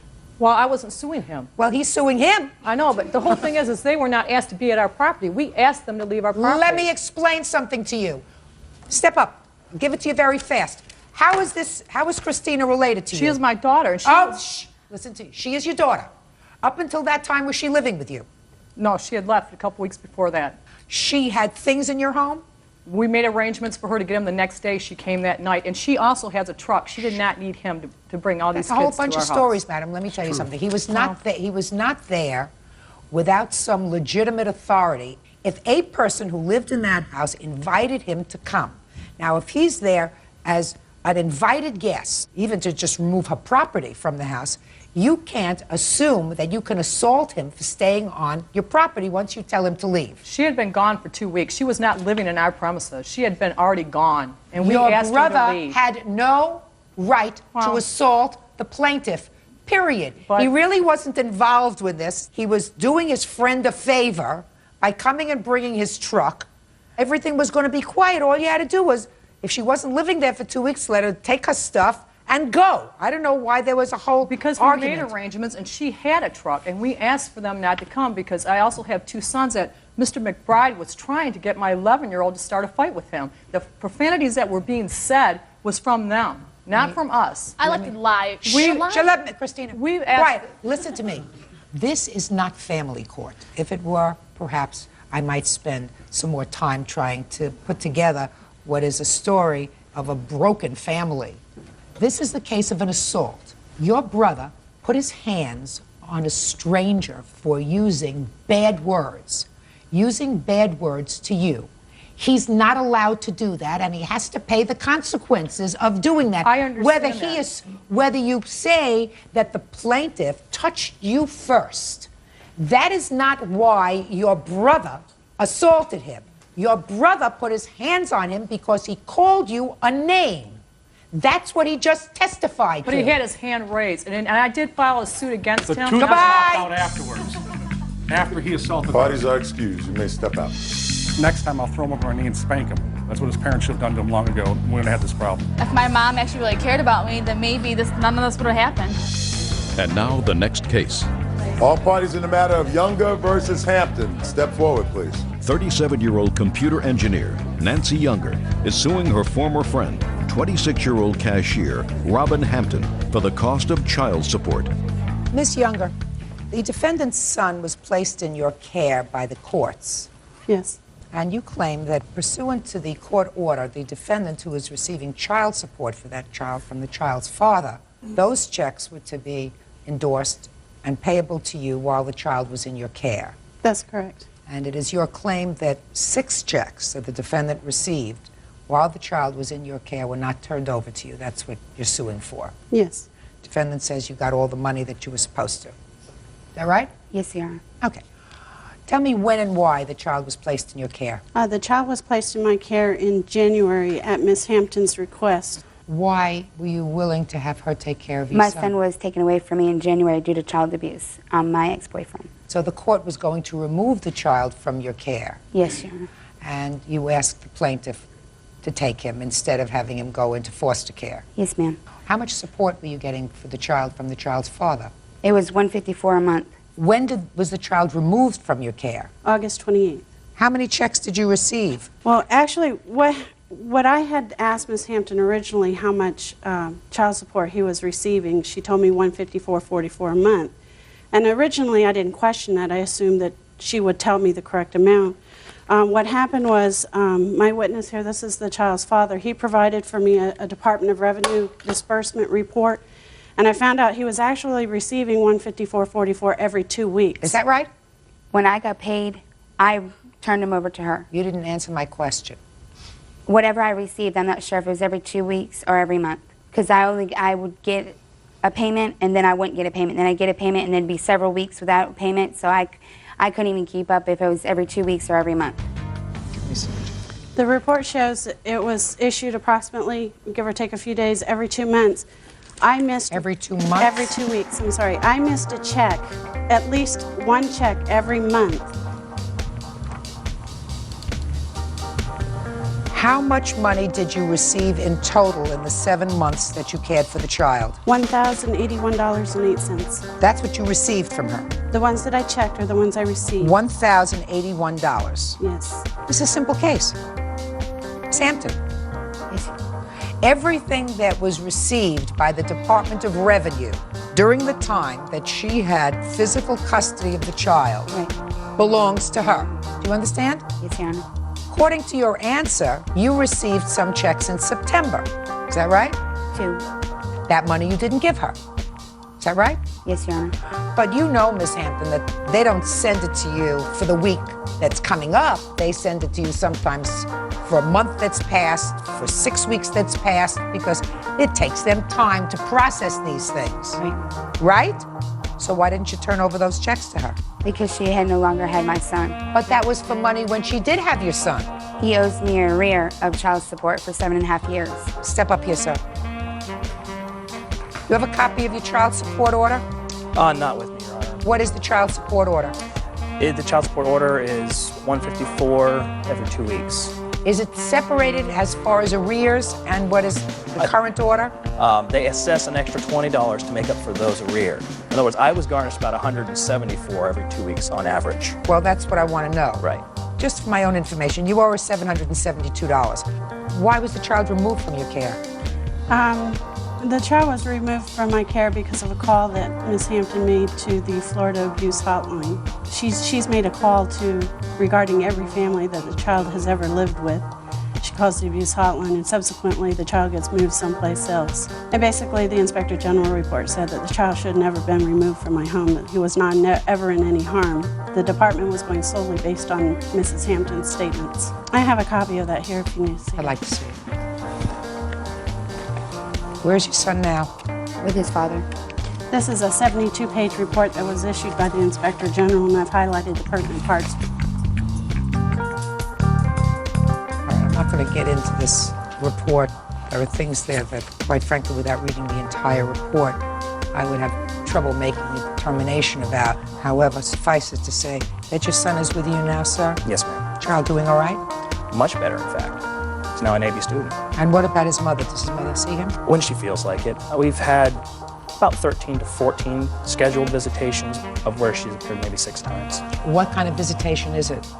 Well, it depends. We have the stay up for 14 to 19 hours a day visits. We have the whole let's go to everyone else's house rather than home. No, I'm talking about what kind of court-ordered visitation is there? It's supposed to be a weekend unsupervised. Weekend unsupervised? Yes. Whatever happened with the child abuse case that caused the child to be removed from your care initially?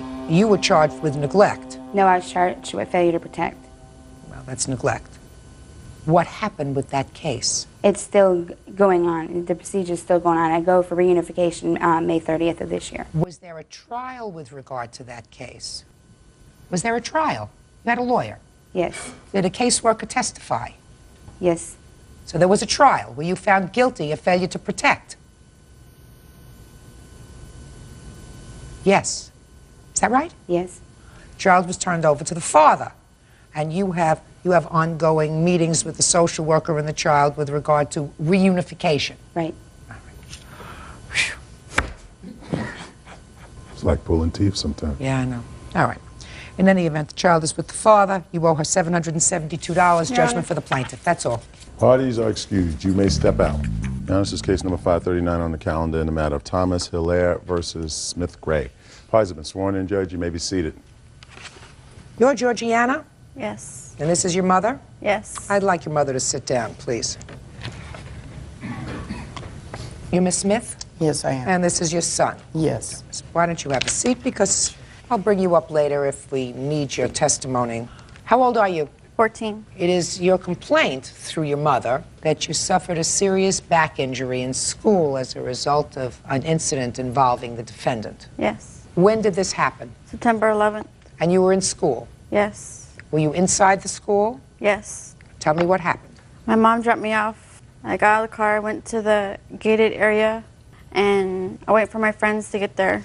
So my friend showed up a couple minutes later, and then he showed up. Did you know Thomas from before? Yes. Were you friends? We were socialized, but not friends. What do you mean you socialized? Like, just talk if we have a class together. So you did speak to him? Yeah. Never had any trouble with him? No. Okay. So then Thomas showed up. He was picking on another girl before he picked on me. What do you mean he was picking on somebody? Like pushing her and like kidding her. In a fooling around way? Yeah. He told her that he was going to pick on her, and then she said, no, you're not. And then he said, okay, well, I'm going to pick on Georgie then. Okay. And that didn't bother you because you knew he was fooling around? Yes. So when he said, I'm going to pick on Georgie, what, did he do anything? He started hitting me. Where did he hit you? Right here and like this. Well, I want you to tell me whether he was hitting you or just... Slapping. Was he laughing, smiling? Smiling. And you? I was laughing at first. So you were laughing at first. So you knew he wasn't hurting you. It was just fooling around. Yeah. Okay. Keep going. And then we were walking to first period, and he was still hitting me. When you say he was still hitting you, how was he hitting you? Slapping me. Where? Like on the arm and right here, like this. And we got to the building, we're inside, and I finally got the nerve to hit him back with my backpack. Tell me how you did that. I swung around twice, and I didn't get him the first time, but I got him the second time, I think around the below stomach area. I guess that made him mad, I don't know. And then I turned around to just get away from him, and I thought he would quit. And so I turned around to go get a drink of water. Let's stop there for a moment. Up until that time, it was really just messing around, wasn't it? Yes. Up until that time, he was really messing around with you. Wasn't hurting you. You were fooling around because you certainly were with enough people so that you could have said to them, somebody help me, he's hurting me. He wasn't hurting you, right? No. And you didn't intend to hurt him when you swung at him with the backpack. You were messing around. Yes. When you swung the first time and missed, did you say anything to him or did he say anything to you? No. Were you smiling when you swung around and hit him? Yes. Were you smiling when you swung around and hit him again? Yes. Keep going. So then you went over to get a drink of water. I turned facing this way, and he was like to this chair, and then he put his foot against the wall, and he kneeled down. And then next thing I know, he took off, and I thought he was just joking, he was gonna stop. And I landed on my behind, and all I remember is crying. Just a second, wait a second. So he pushed you? Yes. And you fell and landed on your behind? Yes. And you hurt your back? Yes. And that's what this case is all about, the injuries that you sustained as a result of falling on your backside. Is that right? Yes. Okay. You want to say anything? Well, I didn't intentionally mean to push her, but I did not come down in the football position. Just when she swung her backpack, I dodged it and gave her a little touch, and she fell. Well, you pushed her. Yeah. But everything else that we've talked about so far this morning, Thomas, is about accurate. You were messing around? Yeah, for like a minute, but then I left. You were messing around with her? Yeah. And then by tapping her, slapping her, whatever, but it was, nobody was angry. No, it wasn't tapping or slapping like that. What were you doing? Like just talking. You didn't put your hands on her? No. I like put my hand on her shoulder. Well, that's what we're talking about. You put your hand on her shoulder. Yeah. Didn't punch her. No. Didn't slap her in the face. No, ma'am. Right? No. Didn't punch you. No. Now the mothers can stand up. So your daughter was injured? Yes. Tell me how she was injured. She was transported from the school to the nearest hospital near the school. We spent about 8 hours in that hospital before we finally found out by them doing an MRI and an x-ray that she had crushed her T12. I don't know how much you know about medicals, but it takes a lot of force to crush a vertebrae in your back. She in a brace? After we were at that first hospital for the first 8 hours, it was decided because of her age and the seriousness of the injury that it was best for her to go to a children's hospital, which was a 45-minute drive, which she had to take by ambulance again. We arrived there at 2 o'clock in the morning. They measured her for a full-body brace that went from here to here, had a front plate and a back plate, Velcroed on the side. And how long did she remain in that cast? For 3 months. But, Your Honor, I also want to stress that because it happened on September 11th, the incident, she was measured for the brace the next day, but because the planes were grounded after September 11th incident in New York, the brace had to come from Michigan, so she had to lay in a hospital bed for 6 days. Living on morphine because they couldn't come until a week later. Excuse me. You okay now? She had to, she could not be out of bed without the brace. She couldn't take a shower for 3 months. I had to sponge bathe her every day. Anytime she needed to go to the bathroom, I had to put the brace on her and help her to the restroom. Plus, I was working full-time still, taking care of my daughter with a broken back. Anna Hilaire says classmate Thomas Gray injured her back while horsing around at school. Don't you believe that your daughter bears any responsibility for this at all? I'm not excusing this young man's behavior and pushing her, the fact that she fell, but they were messing around. She hit him first. No, There's no question. Yes, she did. According to her own testimony, he was at most, I learned a word here, mushing. What's mushing? Didn't you tell me what mushing was when you sort of go like this? Right? Nudger. It's kind of nudging. That's what he was doing to her. And even according to her, it didn't hurt her. She was smiling, he was smiling, she was with a bunch of kids. She wasn't in danger. He hadn't hit her. She hit him with her backpack.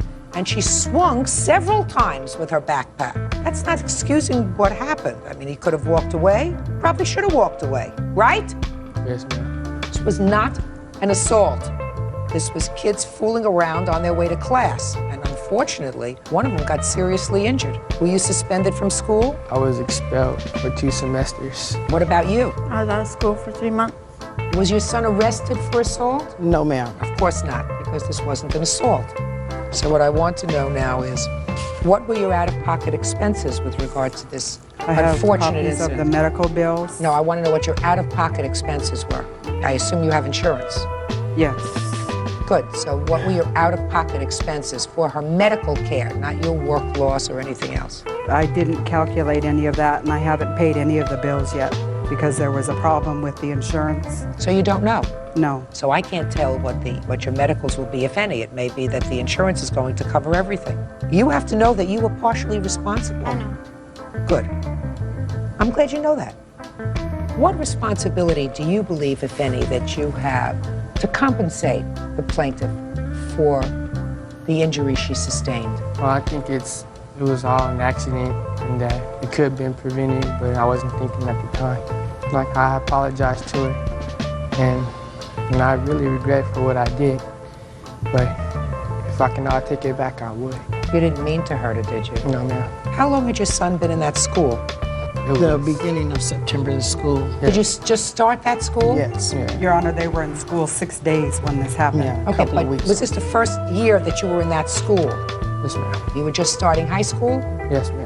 Okay, and as a result of that, you were expelled for 2 semesters. Yes, ma'am. That's his punishment. And you're back in the school now. Yes, ma'am. Sometimes when you fool around, one person gets injured more than another. That doesn't mean a lawsuit. Your case is dismissed. That's it. Parties are excused. You may step out.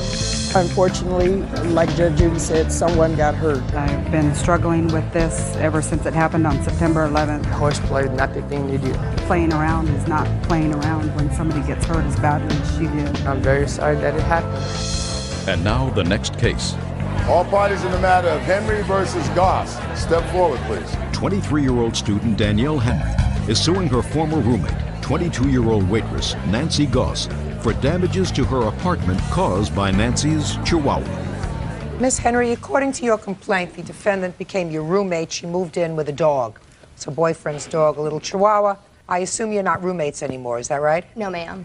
And you claim that her dog destroyed your carpet. You want her to reimburse you for the carpet. She said you had a dog too, and the dogs were equally responsible for the damaged carpet. When did she move in with you, Miss Henry? It was in June 2001. And you have a dog? Yes, I do. What kind of a dog do you have? It's a Chihuahua as well. It's a 4-year-old Chihuahua, ma'am. And you were bringing your boyfriend's dog? Yes, ma'am, because of her Chihuahua. Okay, what kind of damage do you allege her dog did to your carpet? Her dog chewed a hole in her bedroom in which she already knew about and cleaned up and didn't tell me about. Chewed a hole? Yes, ma'am. I have pictures. All right. Pictures of the carpet, pictures of the dog, pictures of other damages the dog's done.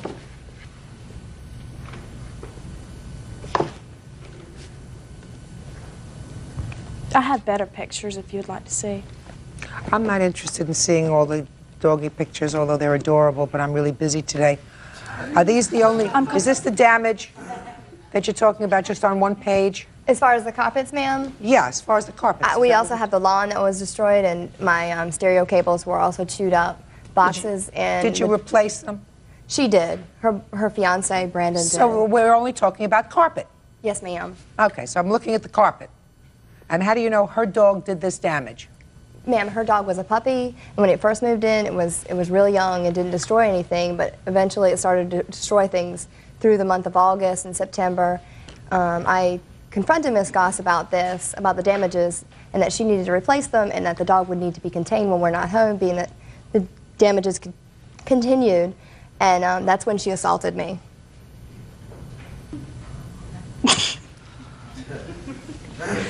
Did I ask a question there that she answered? I don't know if she ever really got to it.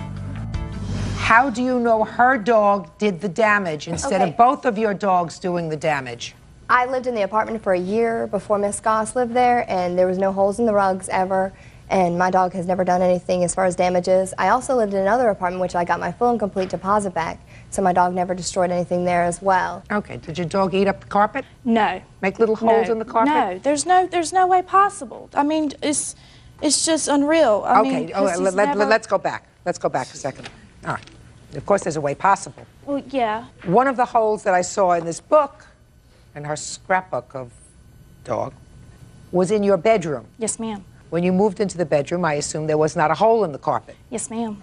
And when you moved out, there was a hole in the bedroom. Mm-hmm. Is that right? Yes, ma'am. Now, she must have at some point told you or had a discussion with you about the hole in the bedroom carpet. No. She never had a discussion with you about the hole in the bedroom carpet? Your Honor, that's a lie. No, it's not. Just don't ma'am. speak to her. But what was the argument about on September 10th? Me and my fiance just got back from uptown. She was in the kitchen, we recycled, and I came walking in and she was like, Hercules chewed up my computer wires. And I'm like, well, Danielle, you know, if he did that, then I would replace them. And she kept on and on and on and on. I was like, Danielle, leave it alone. No, just a second, listen to me. She said that your dog destroyed the computer, chewed the computer wires, and you said, my boyfriend will replace them. So I assume you knew that it was true, because when you have a little dog, because I have, you see where their favorite spots are to go. So you've probably seen your dog chewing on wires. Right. Wires, not carpet. So you probably knew that your dog did that kind of damage. Then you said she went on and on and on and on and on. I want to know what the on and on and on and on was. That's the important part. You need to lock up Hercules. Okay. Didn't ask. If she would have asked, it would have been fine. But she did not ask. She is very demanding. That's how she wants it done. It's her way or no way. Okay. All now, she had to do was ask. Was this the first time she had asked you or told you that your dog had destroyed something in the house? No. No. So she had told you that the dog had done other damage in the house? To wires. To wires. But when you came home on this day, she said, again, your dog was at the wires. And this time it was to what kind of system? It was a stereo. Stereo system. And a laptop cord. All right. So then she was saying to you, you have to contain the dog, because it was not the first time that the dog had caused damage. And then there was an altercation, some sort of. And then you moved out, I assume, in September? Yes, ma'am. Okay. And did you get any sort of an estimate on putting a patch there? Yes, ma'am. And what was it? Oh, I'm sorry, not as far as a patch. Miss Goss tried to patch the carpet, in which she spoke with the landlord about that. And so when that wouldn't work, that's when she decided that it could have been either dog. Oh, so you May I did. say something? Just a second. Yes, ma'am. Hold it. Hold it. I have it in her letter, ma'am. So you knew about the carpet, Miss Goss, and you spoke to the landlord about patching it? Okay, this is the situation. Just None of answer the my carpet. question. Just answer my question.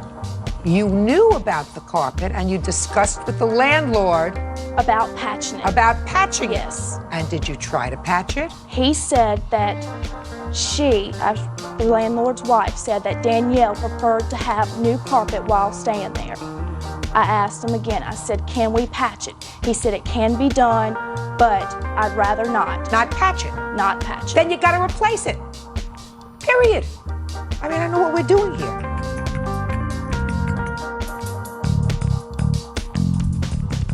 I initially thought when I looked at these papers, well, how can you tell what damage is caused by what dog? This was in your bedroom. You clearly at some point acknowledged that it was your dog's fault because you went to the landlord and said, look, I'll fix it, I'll patch it. We were talking about both patches, not just the bedroom. I'm just talking about the bedroom. I'm discarding the living room. I saw the living room, the tear in the living room. And who knows, maybe your dog started it and her dog went over. It's like, well, that might be a good idea. I'd like a little taste of that. That's a possibility, but certainly not in your bedroom. What's the cost of the new carpeting in her bedroom, former bedroom only? The landlord just gave us the estimate for the complete and full bedroom, living room. The It's all one whole rug. apartment is being replaced. No, that's, well, with she's the not going to pay for that. 677. She's not going to pay for that. How large is your bedroom? What would you say? I'm not good with About a 12 by 12. 12 by 12, so he says. It's probably your bedroom, considering the cost of this carpet, which is not really high-quality carpet for all of those rooms. Yes, ma'am. All right, so it's probably not more than $150. Judgment for the plaintiff, that's all. Parties are excused. You may step out. Yes, this is case number 538 on the calendar in the matter of Bates versus Lott. Parties have been sworn in, Judge. You may be seated. Gentlemen, have seats, please. All right, Miss Bates, you weren't present when this accident occurred, is that right? That's correct, Your Honor. Only your son was there and the defendant. That's correct, Your Honor. You're the son? Yes. Step up, you may have a seat. Tell me your first name. Joshua. All right, Joshua. This case is about whether the car hit you or you hit the car. Yes. You were riding a bike? Yes. And it is your claim that the defendant, while driving his car with a suspended license, by the way, is that right, sir? Yes, ma'am. Whether the defendant hit you or you hit him. Tell me when this happened. This happened May 14th, 2001. What time of the day, Joshua? It was about 7:50, I believe. Morning? Yeah, or maybe like between 7:40 and 7:50. Where were you going? I was on my way to school. So tell me what happened on May 14th. I was on my way to school and I got off the bike trails and as I Slow, Joshua, very slow. You were on your way to school. Yes, and I crossed the intersection and I was driving down the sidewalk on my way to school.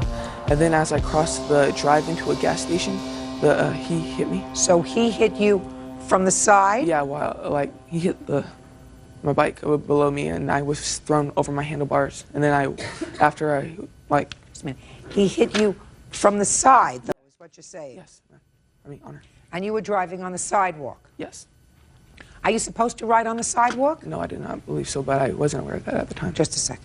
My question is, I thought that bikes were not supposed to be on the sidewalk.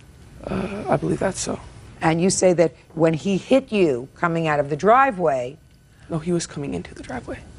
Oh, he was pulling into the gas station? Yes, Your Honor. And as he hit you, you fell over the handlebars? Yes, I flew over the handlebars. Tell me about your injuries. I sustained back injuries onto my lower back, and I got bruises on my waist and I think my arms, and I believe my knee too. Were you hospitalized, Joshua? I went to the hospital afterwards. Were you admitted to the hospital? Yeah, I didn't stay there overnight. Did not? So you were not admitted? No. Okay. Did you receive any follow-up treatment? Yes, I went to the chiropractors for a month. Feel better now? My back still hurts occasionally, like when I do physical activity. Okay. When you were thrown from the bike, did Mr. Lott stop the car? I believe he did, but then he got back in after he saw everyone coming around and drove over to get gas, I believe. Did he speak to you? I don't recall. Maybe he did. What do you mean you don't recall? Because I was kind of dazed and injured, because I fell unconscious after I hit the ground. So I woke up and I was kind of in a daze, and I don't recall too much. So you don't remember Mr. Lott speaking to you? I'm not sure if it was him. I don't really recall it at all. Okay. All right, Mr. Lott, you want to tell me your version of these events, sir? I was going down the street, and I was going to get some gas, and there's two driveways, and when I got to the first driveway, I happened to see this kid coming across that intersection. He was going pretty good, and I figured, well, that's not a problem, because he just came across. So I started to pull in, and I got halfway up the driveway, and I see the kid again, and I thought, Jesus, he's about 60 feet away. He's going to hit me. If I continue, this boy's going to hit me. So I stopped my car, took a look in the rearview mirror to see if I was going to get rear-ended, and I wasn't. I gave the boy a chance to swerve to go around me, and he almost made it. He did 2 or 3 swerves and almost pulled it out. He hit the front of my car, and he knocked the license plate off of it, and the car was going this way. Excuse me. He hit the, Just a second. with his bicycle, he hit the license plate and knocked it off my car, and I sat there and I watched him fly over my hood, and I was concerned about that. Well, he hit me pretty good. Thank God I was stopped, otherwise he'd have been going the other direction or on top of my hood. But anyway, when he hit the ground, went over, I jumped out of the car, and he wanted to get out. You were stopped. Yes, ma'am. You were stopped, and he drove directly into your car, knocking off your license plate. And that's why license plate's bent. All right. Now, Mrs. Bates, you indicated you have a witness? I do, Your Honor. I assume this is the witness. This is. So step up here, sir. Would you tell me your name? Yes, ma'am. My name is Steve Thorpe, and I just dropped my son off at school, drove over to the gas station. I parked the car behind the gas station because it was pretty busy that day. Just as I stepped out of the car, I heard the bike and the car meet, and it seemed to me like he didn't stop. He was still pulling into the gas station. Mr. Lott, don't interrupt him. I'm sorry, ma'am, but he didn't see anything. Mr. Lott, don't Yes, ma'am. interrupt. And the car hit him almost like a T-bone. The bike didn't hit the side of the car. The front of the car hit the bike on the side. The license plate flew across the driveway. That's because he hit a license plate. In fact, in which Mr. Lott, you're interrupting, sir. I'm sorry, ma'am. I just hear a lot of... Mr. Lott. Yes, ma'am. Don't interrupt, sir. Go ahead. the young man flew over the handlebars, hit his head on the curb, and the defendant did get out of the vehicle first, was the first one to see if he was all right. A whole bunch of other people stopped, including one lady who identified herself as a nurse, basically took over to the sheriffs and the paramedics. Everybody showed up. Mr. Thorpe, thank you very much. You waited around in order to give your information to the police? In fact, I waited till everything calmed down, then I handed my driver's license to the sheriff, and he says, well, where's the guy that hit him? I said, he's over there washing his windows on his car. He just got gas. Real cases, real people. Judge Judy. 15-year-old Joshua Bates says while riding his bike to school, he was run over by motorist Walter Lott. Walter says Joshua ran into him. Why don't you step up anyway now, Miss Bates, because I have just a couple more questions for your son. Were you going fast that day, Joshua? I believe I was going in the usual speed on my way to school. So you weren't going too fast? I was going maybe 10, 15 miles per hour. Okay, now I'll take a look at your pictures, please. And I also have the amount of property damage, as well as the police report. I'd like to see that, all of that. Your Honor, he was also uninsured at the time. I didn't hear that. Could you see that again? She said you were uninsured, sir. Is that true? I don't know. At the time, I don't know. What do you mean you don't know? I didn't know if I was uninsured or not. As far as I knew, I was insured. Well, you have a suspended license. What I had was a it suspended license, but I didn't know about till later on. What was it suspended for, Mr.? It was a case that was pending about old child support or not. They don't do that without giving you notice. Well, They I choose to travel a ignore lot. the notice, but you get the notice. Mr. Bates, I like when you give me the same statement that you gave to the police, sir. I believe I said I was trying to brake because I saw him coming in. No, let's start with, you told the police that you were riding pretty fast. You told me you were riding, well, normal speed, 10, 15 miles an hour. But the Yes, police, you told you were riding pretty fast. That's the speed I usually ride to school. Don't try to make things look better for yourself because you're in court, sir. Let me explain something to you. I'm really smart, Yes. right? I'm really smart, and I'm going to read all the papers. So you better keep your story consistent. That doesn't mean you were wrong that day. It just means that if you're trying to make yourself look better here in court than the situation actually was, and if you were at least partially, even if a small part, at fault, you have to acknowledge that you were. Do you understand me, Joshua? Yes, Your Honor. So let's go back. Were you riding fast? I guess you could say that. No, I don't want to say that. I'm asking you. The day they took the report, they said you told the police that you were riding pretty fast. Yes. Now, is that accurate? Yes. And you were riding on the sidewalk where you shouldn't have been riding. Is that correct? Yes, Your Honor. All right, now we got it. That doesn't mean that it was all your fault, but you got to be honest with me. He's not being totally honest with me. Yes, sir. But no, you're not. But I expect you to be. He's got a lifelong predisposition. You're just starting out, sir. Yes, Your Honor. Good. Oh, well. This is your statement. He said he was riding pretty fast. As he crossed the north driveway, he saw this car turning into the driveway. So you saw the car turning into the driveway. Yes, Your Honor. Using his handbrakes, he tried to stop his bicycle. He failed to do so and collided with the front of his car. No, that is not entirely That's true. what you told the police. That's not what happened. That's what you told the police. But he was out of it, Your Honor. I He know was he was. delirious. Listen to me. Don't tell me he was out of it. You weren't there. No, I wasn't. You weren't there. Your Honor, I did not collide with the front of his car. Let me explain something to you, sir. According to put the license plate down. The license plate could have come off, Mr. Lott. Put him down. It could have come off, sir. Pardon? Listen to me, you're not having trouble hearing me. Nobody has trouble hearing me, Mr. Lott. I needed my right ear. Okay, well then listen carefully with your right ear.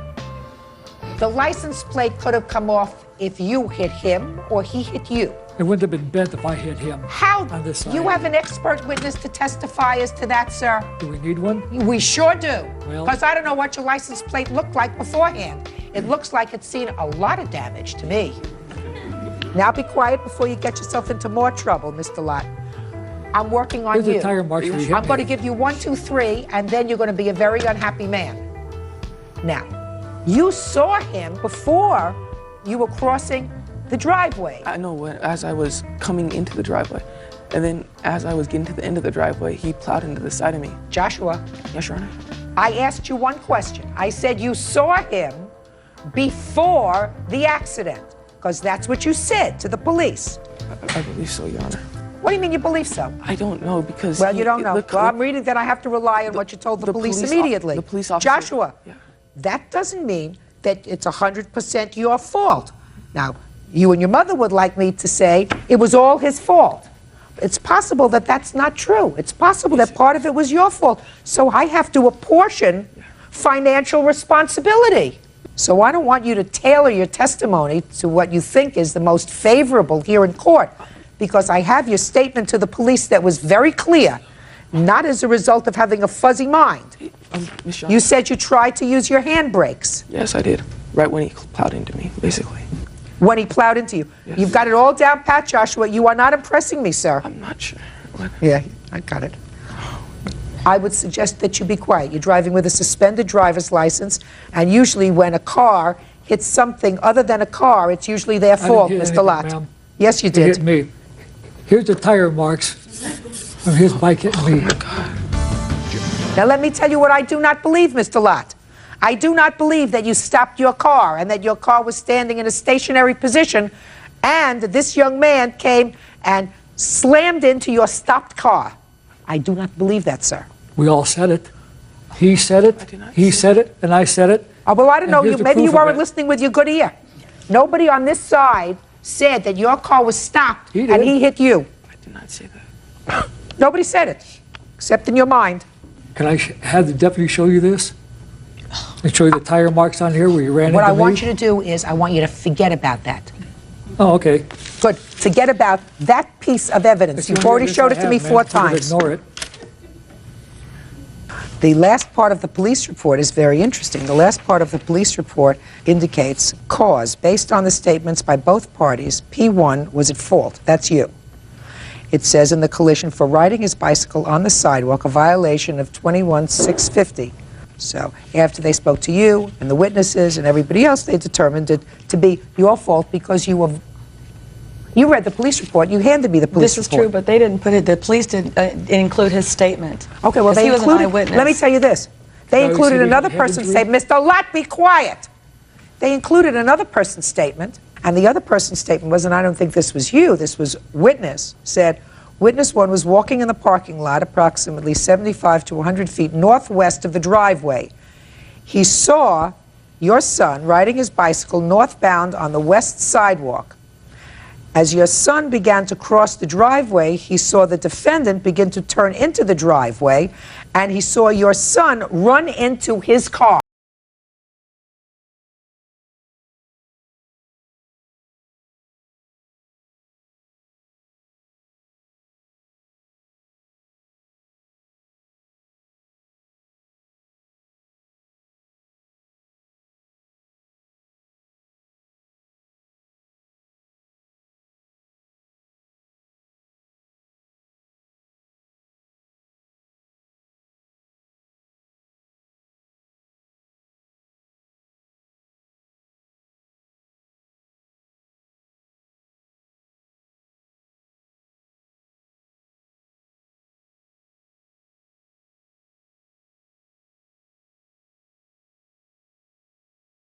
بچی به پلار ته قاریدلو پلاره پلار د بچو نه زاریدلو پلاره د ورورولۍ د چا لحاظ ونه کو ما ته د سره چا آواز ونه کو نو په مخ مې سلسل بهېدلې دا جي ته مې په زړه راورېدلې دا جي که ټول مخلوق د دې دنیا یې پلاره خو د خپل پلار مینه جدا یې پلاره ټوپۍ مې ښه په سر کږه کړه پلاره د دوړې پاکه مې پینسه کړه پلاره په تن پوره وم خو نیم نیم ښکارېدم او په ټولو خلکو کې یتیم ښکارېدم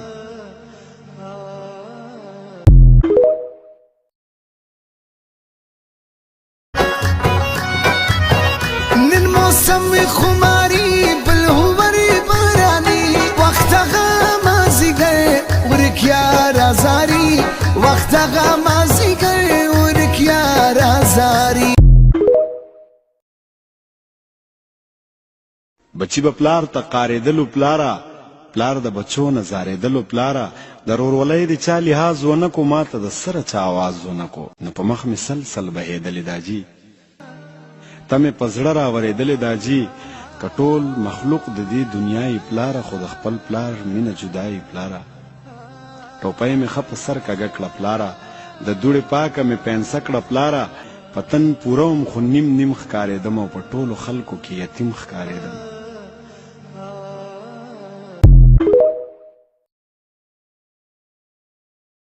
ستا د دعا درمل دې نه ختمېږي ته مې د هر مرض شفا یې مورې خدای دې داسې نه کړي چرې چې زه یم او ته دې نه یې मेरी प्यारी अम्मी के लिए और शेर है कि ऐसी खुशबू है जो अत्तर से नहीं मिलती, माँ वो दौलत है जो बाजार से नहीं मिलती, और माँ का सदका है सभी कल्बों नजर की रौनक, माँ के दम से ही हुआ करती है पूरे घर की रौनक, और चलती फिरती आंखों से अज़ां देखी है, मैंने जन्नत तो नहीं देखी, माँ देखी है। ستاد دعا در مل دی نه ختمیږي تمه د هر مرض شفای مورې خدای دې داسې نکړي چرې چې زه یم او ته دې نه یې.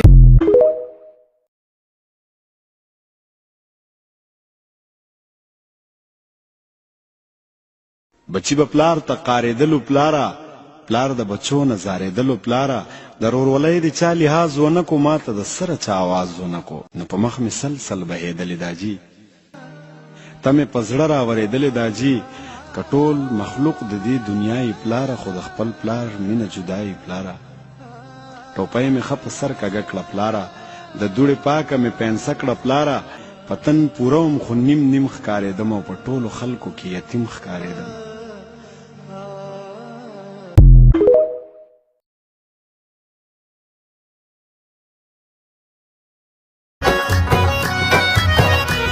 موسم خماری بلهوری بارانی وقت غمازی گئے ورکیا رازاری وقت غمازی گئے ورکیا رازاری.